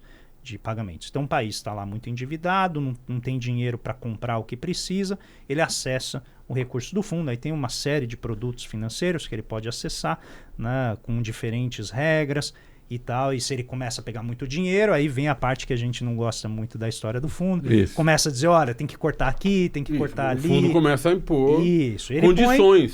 Porque é a maneira de você forçar o governo a tomar boas decisões. E aí que vem o ponto, é se essas condições são razoáveis ou não. Então tem países em que as condições são mais pesadas, países que as condições são mais leves, e o nosso papel é justamente ali no espaço quase parlamentar, que é esse board, representar e dizer assim, olha, eu quero que todos os países sejam tratados igualmente. O fundo ainda é esse emblema e este brasão da ortodoxia, que eu lembro que eu batia muito no fundo lá atrás, quando eu era candidato. Você lembra, né? 89, claro. Falava, vamos nos levar da FMI. Que ele ficava fora FMI. A gente era de fora FMI.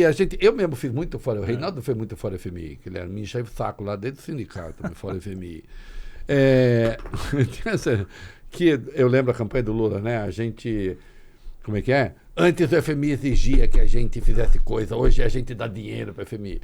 E o FMI era visto no Brasil como um instrumento dos bancos internacionais, dos banqueiros internacionais. Ainda é esse emblema da ortodoxia? Ou... Não, eu vou dizer que eu fiquei muito surpreso quando eu cheguei lá. Eu achei que eu fosse encontrar uma atmosfera... Esses meninos vão para Washington, começa a ficar assim. Eu achei que eu fosse encontrar uma atmosfera muito mais convencional e, na verdade, não é. É uma instituição muito complexa, ela tem pessoas muito abertas.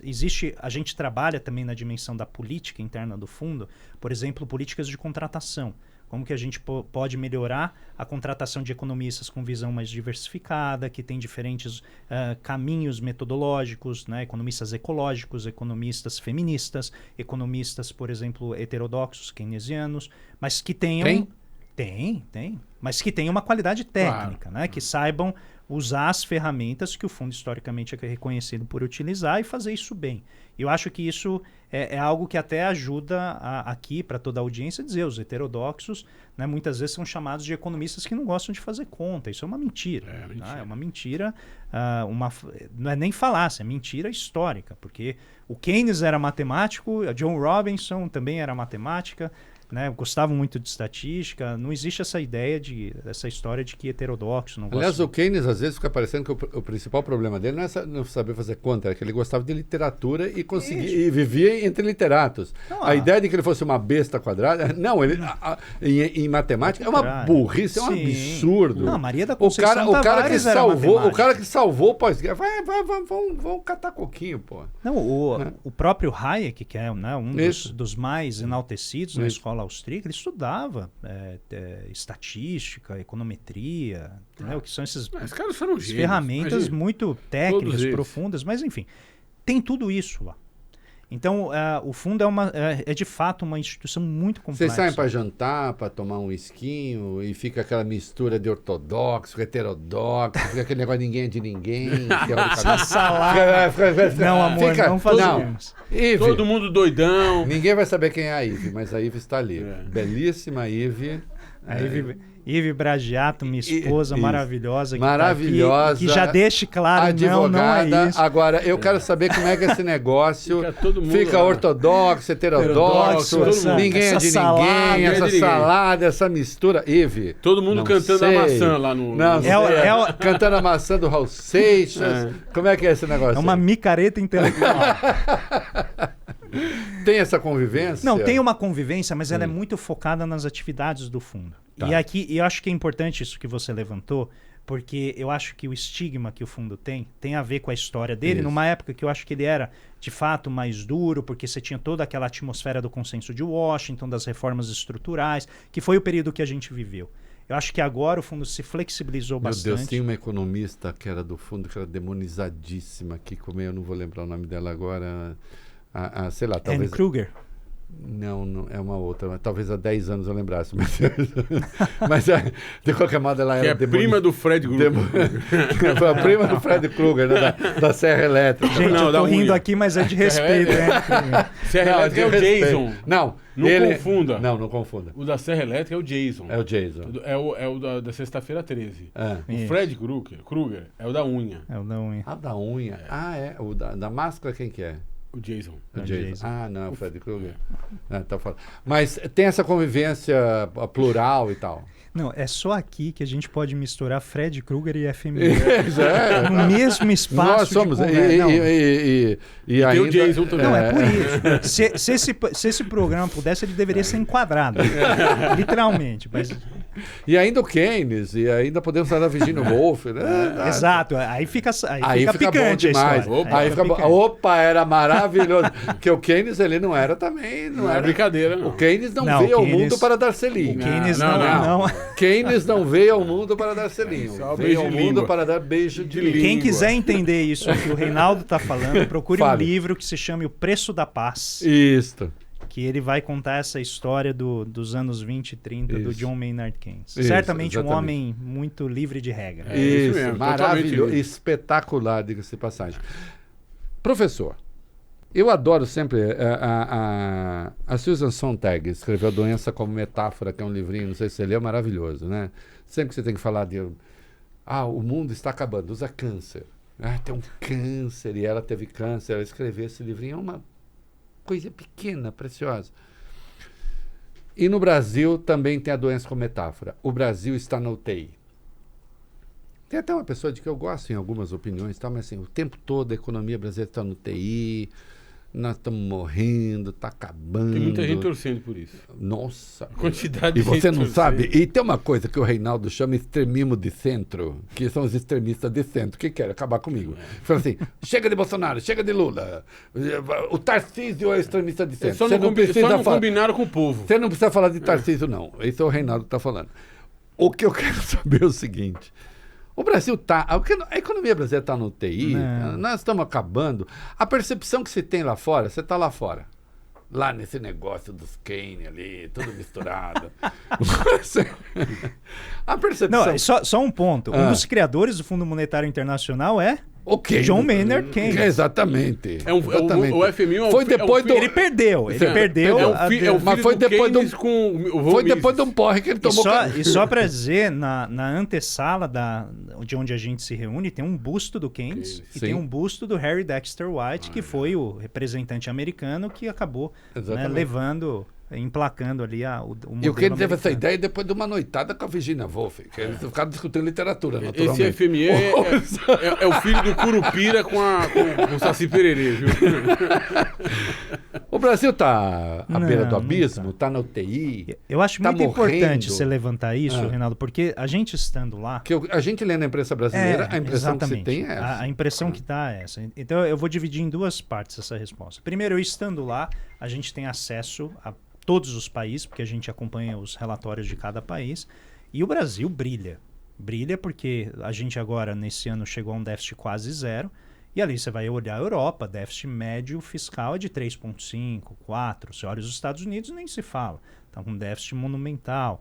Então, não é dizer que a situação nossa não requer cuidados, que não requer reformas, é óbvio, acho que todos os países estão nesse processo. Mas dizer que o Brasil está à beira de um penhasco fiscal, que a gente está perdendo o controle... Eu adoro a doença como metáfora. O hospital como metáfora. Está na UTI. Eu já fiquei na UTI. É um absurdo. Eu surtei na UTI uma vez. Eu lembro. Porque eu surto na UTI. Ninguém fica na UTI feliz. Não, e a ideia, até a gente pode... explorar, fazendo contra-argumento, é que quem quer que o Brasil esteja na UTI quer que o Brasil esteja o quê? Parado. Isso. Não se movendo, né? Não fortalecendo seus músculos, construindo, estudando, indo para frente, que é exatamente o que a gente precisa para que o país possa se desenvolver. Então, quando você olha ali da perspectiva do fundo, pelo menos a minha ideia, quando eu apresento o Brasil, quando eu falo do Brasil, é visto como um país que está indo muito bem, tem os seus desafios. Essa impressão que se tem lá fora... Não, eu falo a impressão é que o Brasil tem um problema que se chama taxa de juros, que ninguém entende. Puxa vida. Quando você olha os gráficos do Brasil, né, as taxas de rolagem de dívida, nossa taxa é sempre muito elevada. Isso. E eles fazem as mesmas perguntas que a gente. Por quê? Por quê? Como que vocês sobrevivem com uma taxa de juros de 14%? Que vai para 15%. Com uma inflação, né, relativamente baixa. Por que isso acontece? A gente Sob controle, e que jamais será de 3%. E ainda assim com taxa boa de crescimento. Eu tenho duas certezas. A nossa bandeira jamais será vermelha e a nossa inflação jamais será de 3%. Por um bom tempo. Eu não sei nem se é saudável ter uma inflação. Também não acho. Não, eu não acho. Tem a questão de se ela é acessível. Dentro da minha, que me acusa muito, você é ignorante, não sabe nada. Não, ok, tá tudo certo. Ó, Love, ok, não sei. Mas não será inflação de 3%. Se for é acidental, como você mesmo falou. Isso. 3 vezes em 25 anos. Isso. Não é um foi? acidente. Você tem Essa conta tá certa, não tá? 4 vezes... Mas, novamente, se não quiser ouvir um economista heterodoxo, desenvolvimentista, pode escutar Sérgio Verlang, que foi do Banco Central. Opa, eu lembro. Aloysio Araújo. São economistas convencionais, hiperqualificados, que detêm todos o aparato técnico da profissão. Eles falam, é uma economia com alta indexação, é uma economia com gasto público pressionado dentro da visão convencional. Não faz sentido ter uma meta de inflação muito baixa, porque isso exige, primeiro, que o Banco Central seja muito duro, mas, sobretudo, reativo. Porque qualquer fuga da trajetória exige que ele seja mais... né, realista que o rei, né? Ele tem que ser mais inclusive intenso. Para questões, às vezes, excepcionalíssimas, que não vão deixar marca nenhuma na economia brasileira. É só um elemento da hora. E agora tem um fenômeno adicional, isso acho que é de interesse para todo mundo que está assistindo, pelo que a gente vai viver para frente, que é, primeiro, as mudanças climáticas estão elevando as pressões inflacionárias, porque está começando a afetar a oferta de alimentos. Isso. E essa é a grande ironia da atuação do agronegócio no nosso país. Porque eles muitas vezes atuam, né, de uma maneira a negar que essas mudanças climáticas sejam importantes, parte deles, outra parte atua corretamente. Mas tem uma parte que diz que isso não é importante, isso vai bater neles, vai bater no lucro deles. Já tem estudo mostrando isso. Então é no interesse do agronegócio ser ambientalmente sustentável, olhando para o longo prazo. Porque senão essa ideia de que o Brasil é o celeiro do mundo, é que alimenta o mundo, que é uma meia-verdade, mas isso vai deixar de ser verdade efetivamente aqui dentro, inclusive. Então essas pressões já estão correndo mundo afora. Você tem pressão que está vindo do ponto de vista da própria organização produtiva, com tarifas, com protecionismo, fragmentação. Isso tudo tende a elevar a nossa inflação. E tem um fator adicional para nós outros aqui, né, em Latinoamérica, que é o quê? O fato de que as nossas moedas são moedas especulativas, em particular o Brasil. Então o Brasil é o que a gente chama de uma moeda commodity. Ele não serve apenas para você comprar e vender, ele serve para você montar posições financeiras. Claro. Então, expliquem para mim como de brasileiros. Principalmente. Agora me explique, como que uma economia como a nossa, que representa cerca de 1%, se tanto, do comércio internacional, não representa, né, muito mais em termos de PIB, representa, com a sua moeda, o terceiro maior volume de negociação de derivativos em moedas. Incrível. Depois do dólar e do euro, o Brasil, o real, é a moeda mais negociada em mercados de derivativos. Por quê? Porque são os gamblers, são os jogadores. Então, a gente criou aqui, por isso que eu chamo... Quem são essas pessoas? É o mercado financeiro. Ah. Por isso que no livro... São aqueles que eu chamo os mercados com Z, né? No começo. São os caras por isso que gostam de especular, ou gostam de instrumentalizar os mercados de derivativo para atacar a política e os governos. Isso. Nesse livro que você ostenta belamente aí, eu tive... E aqui Poder estamos e Desigualdade. André Roncalha, César Calejon, Poder e Desigualdade, o retrato do Brasil do começo do século XXI. Está aqui, ó. Livrão. Nesse livro, eu cometo a ousadia de dizer que o Brasil ele tem um modelo, que é o fazendão com cassino, né? Que é uma maneira sintética de colocar Isso o quê? mesmo, fazendão, o domínio do agronegócio, que não necessariamente é algo ruim. Né? Quando eu coloco o domínio do agronegócio... Desde que não seja Casa Grande, né? E desde que não seja Casa Grande. é o problema dele sugar recursos demais dos outros setores e não deixar a gente desenvolver os outros setores. E não é só sugar recurso via taxa de câmbio, como nosso querido professor Bresser coloca, mas também por meio de subsídios creditícios, por meio de benefícios tributários que vão aos cântaros para esse setor, por meio de uma série de facilidades que eles gostam de negar para outros setores, como a Embrapa. Ou seja, empresa brasileira, né, de pesquisa agropecuária, que desde os anos 50 vem produzindo ferramentas tecnológicas fantásticas que permitiram que a gente plantasse soja num terreno quente como o Centro-Oeste. A gente não pode fazer o mesmo para a indústria. Porque quando faz para a indústria é visto como gastar dinheiro à toa. E não perca o seu fio. E agora que eles tinham precisava votar ali, vamos dotar o Brasil de capacidade de retalhar. Nós precisamos, como não tinha uma lei, nós temos que votar uma lei. Aí vai o Lupion, né, que é o chefão da bancada ruralista, e o PL o Partido Liberal estava bloqueando as votações, estava ali, não sei o quê, em obstrução. Aí vai o nosso Lupion e diz assim, por favor, vamos votar para a gente poder retalhar se necessário, e eu prometo que nós vamos dar votos para a anistia, que não é anistia, é impunidade.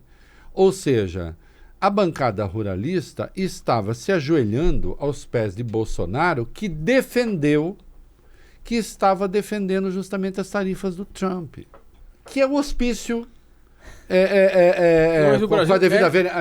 Eu tenho uma filha psicóloga, cada vez que eu uso hospício, você sabe o que me custa, né? Fala assim, para de usar hospício como metáfora. Mas eu estou usando hospício no sentido hospício ideológico. Claro. Que é um hospício ideológico. Não, chama de Minha filha, desculpa. Chama de Twitter. Sabe? Que é uma loucura. Twitter. Não é? É uma loucura.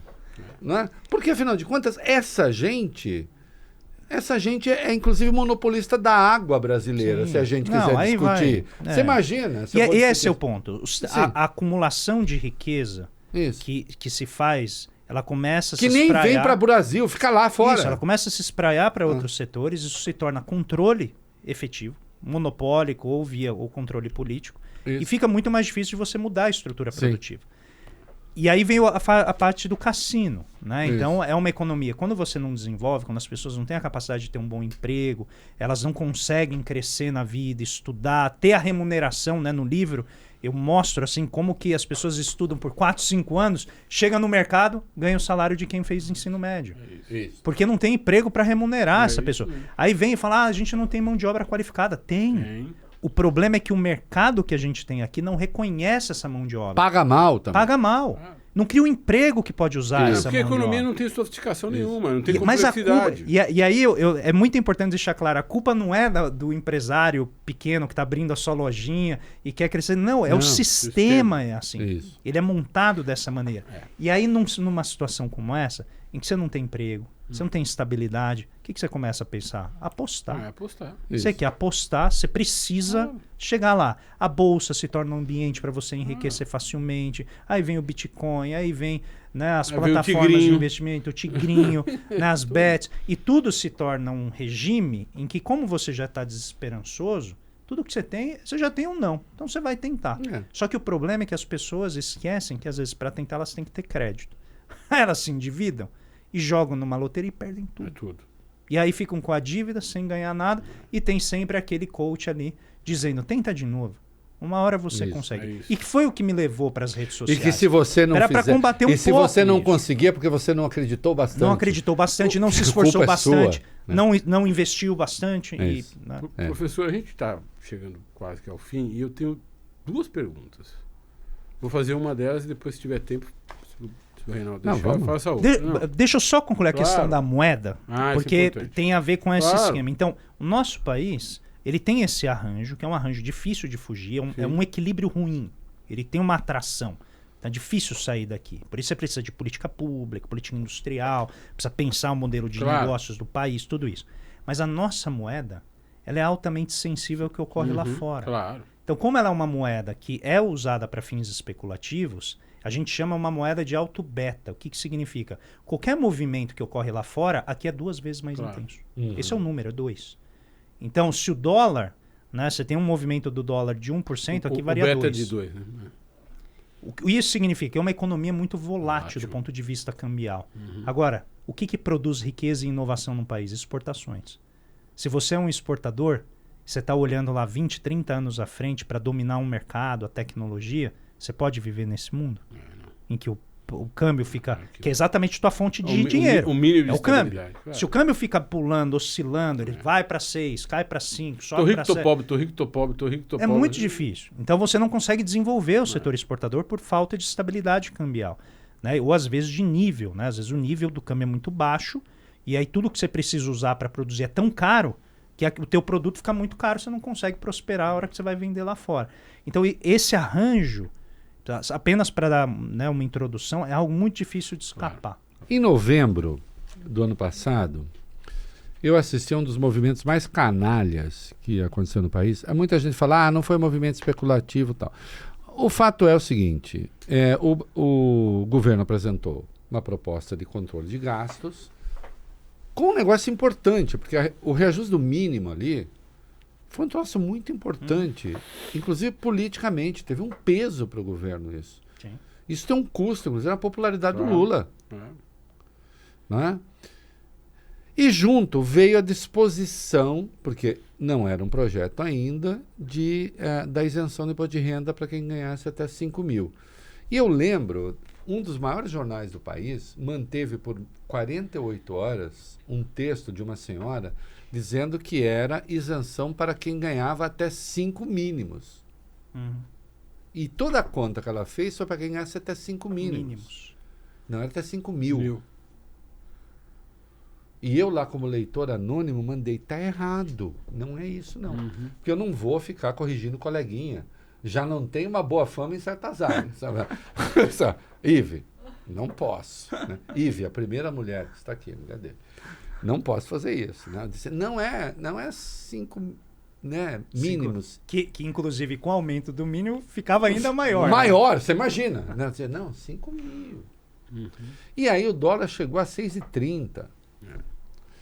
E aí começou o negócio e marca um pouco a virada ali. Lula acabou e é o desastre, e o mundo vai acabar e tal. E aí começou aquele negócio da polarização, porque o Lula, o Bolsonaro, e acaba esse negócio. Né? Como é que você lê esse movimento? Na sua opinião, isso é um movimento industriado de desestabilização? Que jogo é esse na sua leitura? Difícil responder. Porque nós sabemos que é mentira. Nós sabemos que nada daquilo fazia sentido. Eu sempre pretendo. Assim, eu sempre tento ter uma leitura caritativa. Né? Essa especulação, segundo os números brasileiros, faz sentido? Não fazem. Basta olhar o mercado derivativo de dólar no Brasil e ver quem especulou e por que especulou. Olha, eu, por mim, metia na cadeia, mas enfim... Mexer no imposto de renda pessoa física no Brasil sempre foi um problema. Porque você vai tocar no principal elemento acumulador de fortunas. O ministro Fernando Haddad fez da sua agenda, todo o arranjo do arcabouço fiscal, ele tem como um dos seus pilares fazer o ajuste por justiça tributária, que é substituir quem paga na base para pagar, né, quem ganha muito lá no topo.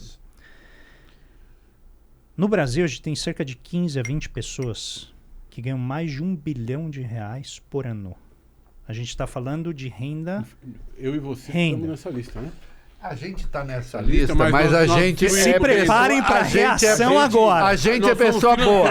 Nós somos pessoas boas. Filantropos. Ive, nós somos pela primeira vez boas. nesse programa, o convidado será expulso da sala. Põe isso daqui para fora. Esteja preso. Esteja preso.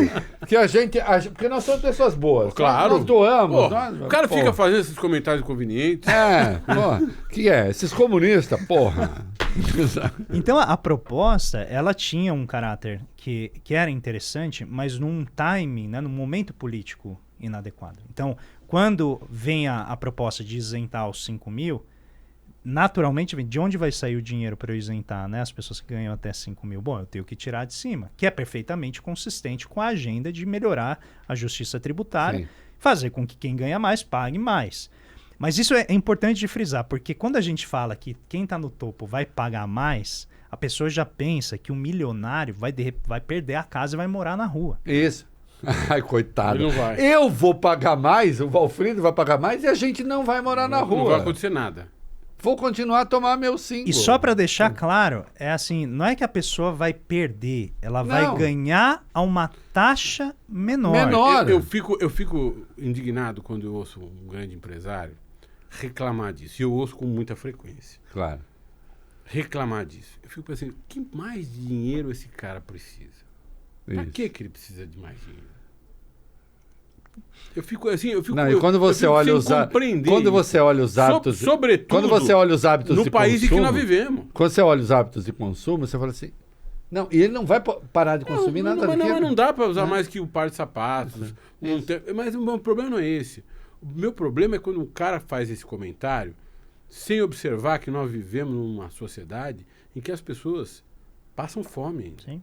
Que as pessoas moram em palafitas, que as pessoas moram em comunidades que não têm saneamento básico, que as pessoas não têm acesso à educação. Justamente, claro, por decisões erradas do Estado, dos governos, mas também pela falta de recursos do Estado e do governo para investir em distribuição de renda e em capacitação das pessoas. Enfim. A gente tem quase... O cara quer ganhar dinheiro no Brasil, quase 1 trilhão, mas não quer ajudar o seu país. Ô André, não perca o seu fio, mas você sabe que eu pedi para os meus meninos lá na produção da rádio? Nós estamos na época da... Reinaldo, que fio é esse? Eu já perdi faz tempo. Mas é ótimo. Nós não temos. Mas não pode ter fio. Nós não temos. Aqui é desfiado. Mas tem o Vale Tudo. Voltou a novela Vale Tudo. Voltou a novela Vale Tudo. Quem matou o Dante Reutemann? Quem matou o Dante Reutemann? Quem matou o Dante? Eu lembro. Foi a Leila. Agora, eu não sei se vai ser de novo. Mas o negócio da Odete Reutemann, eu pedi para os meninos da minha produção, falei, vamos pegar as frases da Odete Reutemann, porque a Odete Reutemann ela era horrorosa, a grande Beatriz Segal, que a Beatriz Segal, uma vez ela brigando com o Zé Celso, numa entrevista, aqui um papo entre nós, e o Zé Celso começou a pegar no pé dela e falou, Zé Celso, eu não tenho culpa nenhuma, eu nasci com cara de rica.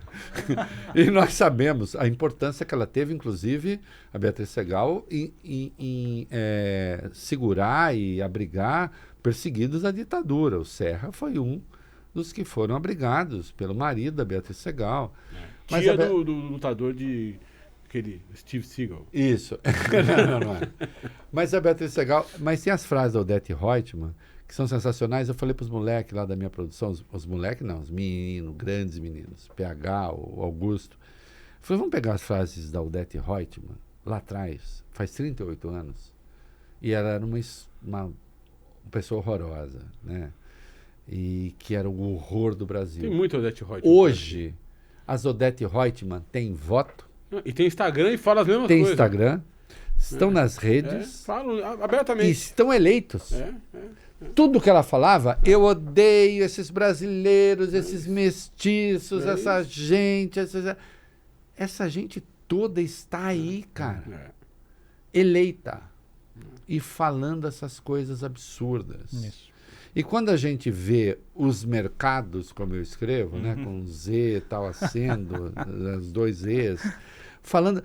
Eles um pouco falam as mesmas coisas. Esses dias um senador foi lá falar, diz assim, não dá para ser contra isenção para quem ganha até 5 mil, né? Mas nós precisamos tomar cuidado para ver de onde a gente vai tirar. E não pode tirar do topo. Aí botou para 150, que ele ia levar para 150. Multiplicou por 3. Não, mas isso é super importante, porque a proposta inicial de 50 mil.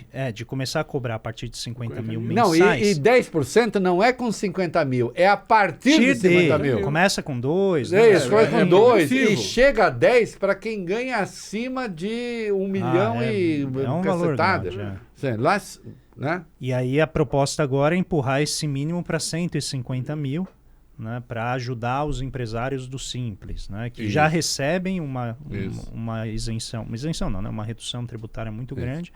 E aqui vem o problema, porque a acumulação ela parece não ter fim.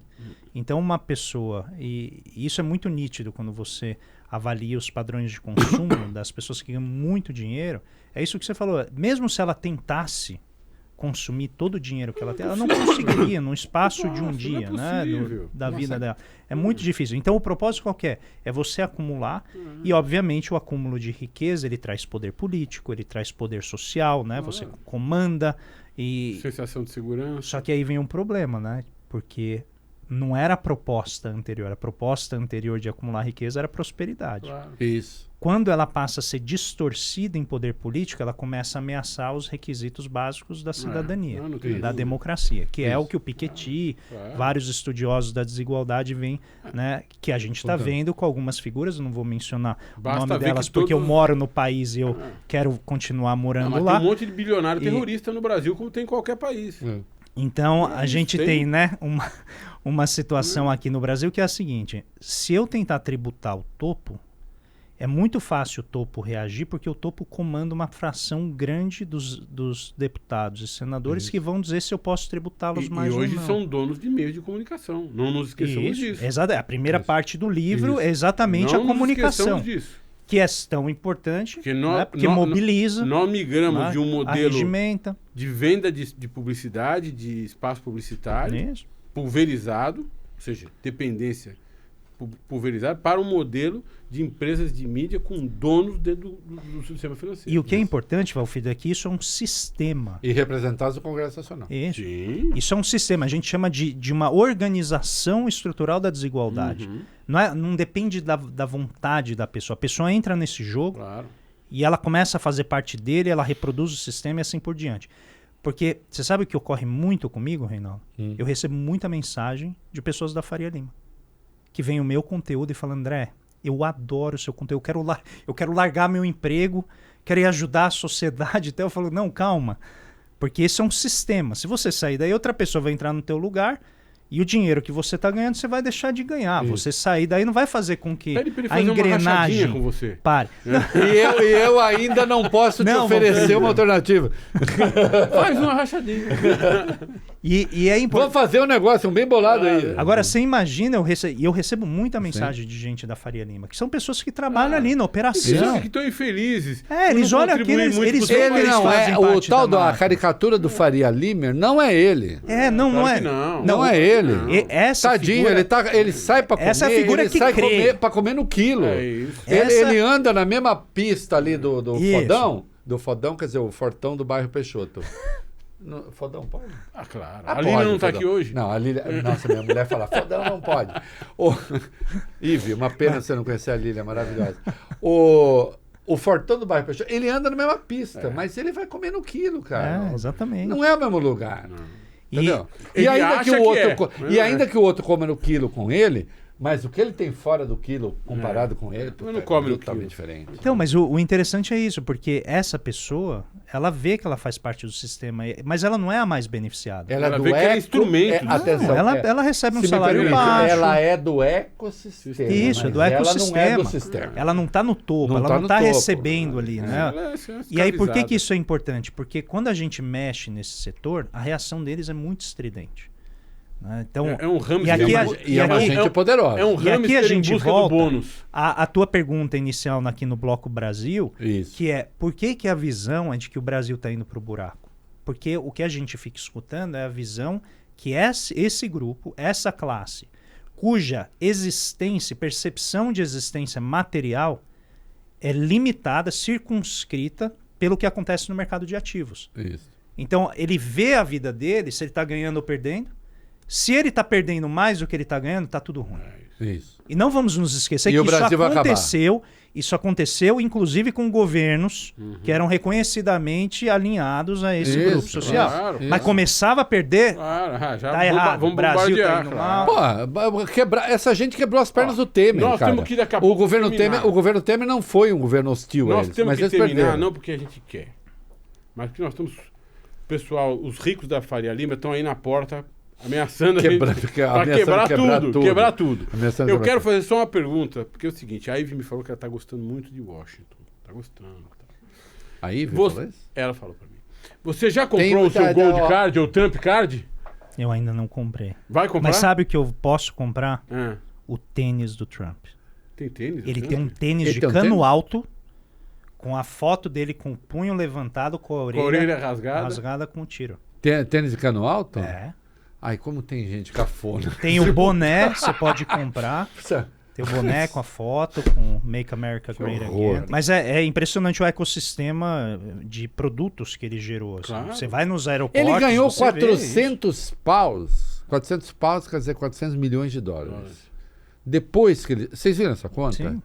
Depois que ele se tornou presidente, o Valfredo Vardi, ele e a família ganharam 400 milhões de dólares em subprodutos derivados do fato de... Não, mas em valor de mercado é bem mais. Deixa eu dizer uma coisa, fazer uma confissão. Eu achava que ele fosse bom lendo. Não, né? Tinha visto algumas intervenções. No papo é muito melhor. Muito dava para ficar e muito leve ao mesmo tempo. Horas a fio, gostoso. Porque é didático, é claro, que é a virtude do professor. Eu dei aula antes de ser jornalista, só que eu dei aula para segundo grau, né? Não era tão fortão como você, né? Dava segundo grau e tal. Conheci minha mulher dando aula no segundo grau. Mas só comecei a namorar depois que não era mais minha aluna. E ser professor é bom porque a gente tem a obrigação de ser claro, né? A gente tem, mais do que a obrigação, a gente tem a preocupação de ser claro. Então, essa conversa, talvez nem você tenha noção de quão claro você é. E isso é fundamental. As pessoas vão adorar isso. Muito bacana. A conversa é iluminada nesse sentido. Eu quero de você duas coisas aqui para a gente começar a encerrar e você encerra no seu tempo. O mundo, para onde vai até onde a gente vê. Além do que ninguém vê, você também não sabe. Você pode especular. Mas até onde você vê, para onde vai, e depois é o indeterminado. E eu queria insistir nesse negócio do Brasil. A gente não está à beira do abismo. A gente não está na UTI, né? Não estamos na UTI. Ou estamos? Ou estamos. Não estamos na UTI. Se quiser começar pela UTI, tá bom. Não, mas eu acho... Eu vou começar e terminar por algo que eu quero muito dizer para vocês dois. Mas não, o Brasil não está na UTI. O Brasil, ele é um país com muitas potencialidades. Ele tem uma riqueza imensa a ser explorada para o benefício do seu povo, para o benefício, inclusive, da sua matriz ecológica, das nossas plantas, florestas, rios, todos os nossos, esses seres vivos, sejam animados ou inanimados, que povoam o nosso país e que devem ser incorporados no nosso modelo de desenvolvimento. E são ativos. Isso. Mas, sobretudo, é uma riqueza borbulhante que a gente tem aqui. Ela precisa ser bem aproveitada, né? E eu acho que a gente tem um caminho que esse momento de crise pode nos proporcionar, mas a gente tem que saber usar. E aí é onde eu acho que reside o maior desafio do nosso país, com um povo fantástico que a gente tem, é quem está no andar de cima. E não é quem está no andar de cima que a gente vê nos jornais todo dia. São as pessoas que a gente não vê. Que são as pessoas que controlam a riqueza e que impedem a gente de mobilizar suficientemente os recursos, primeiro, para garantir, né, a elevação do padrão de vida para todo mundo e, ao mesmo tempo, olhar para o futuro e ter uma ideia de plano de país, para onde a gente quer ir, o que a gente quer construir, passar pelos sacrifícios necessários, mas não para o povo que está no andar de baixo. Sacrifício para quem está em cima. Eu sempre gosto de dizer que eu adoraria que os ricos do nosso país tivessem disciplina de mercado. A disciplina que eles gostam de empurrar ao andar de baixo. Exatamente. Eu também. E eu acho que uma das maneiras de você disciplinar a nossa elite é por meio de um programa de desenvolvimento. Né? Obrigar a elite a se encaixar nesse programa. Sim. E ela vai ganhar. Olha que punição. Ela vai ganhar com isso. Ela só não vai ganhar do jeito que ela gostaria de fazer, fazendo só aquilo que ela queria. Ela vai fazer outra coisa que vai ajudar o bem coletivo. Então eu acho que essa é a nossa maior restrição. É conseguir organizar a atuação das nossas oligarquias, das nossas elites, para olhar para o nosso país, não como o quintal de outros lugares, que o Brasil não é quintal de ninguém. Como diz o livro do grande Paulo Nogueira Batista Júnior, meu antecessor na cadeira do FMI. Para ele, mando um grande abraço. Um dos grandes economistas da pobreza. Tem de vir aqui, viu? Tem de vir. Paulo. Convidado. Tenho certeza que será uma conversa maravilhosa. E então eu vejo assim, o Brasil não está na UTI, o Brasil precisa de força, precisa de um plano e precisa né, de alguma maneira superar o ódio, né, que está povoando a nossa sociedade e ameaçando a nossa democracia de uma maneira muito, a olhos vistos, assim, muito triste, né? E que a gente agora, né, está tentando, evidentemente, vamos dizer, reconhecer principalmente os crimes e o que ocorreu no período ditatorial, que a gente não pode esquecer, e fundamentalmente impedir que os crimes que foram cometidos recentemente recebam simplesmente um tapinha nas costas. Por isso eu digo, sem anistia.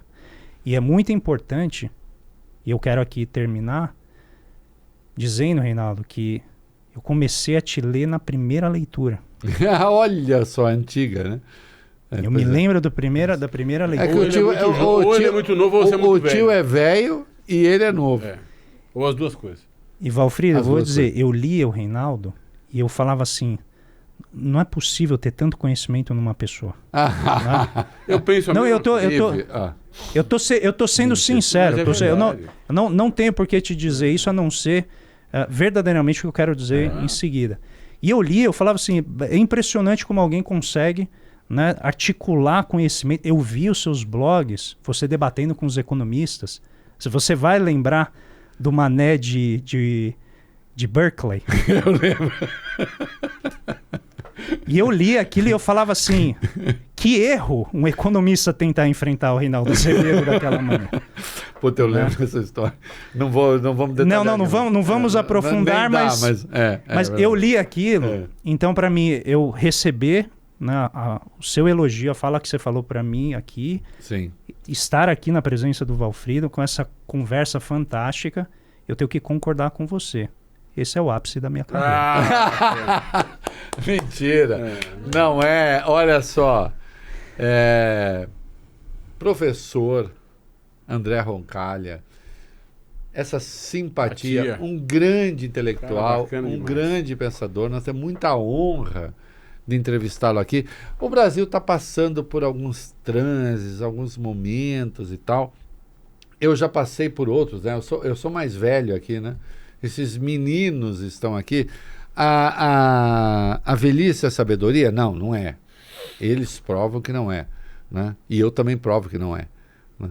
Mas eu tenho a grande satisfação de, fazendo esse programa, poder conviver com vocês. Muito, né? Bacana. Então é o seguinte, gostou? Dá like, se inscreva no canal. Professor, muito obrigado. Obrigado. Deixa eu dizer uma coisa.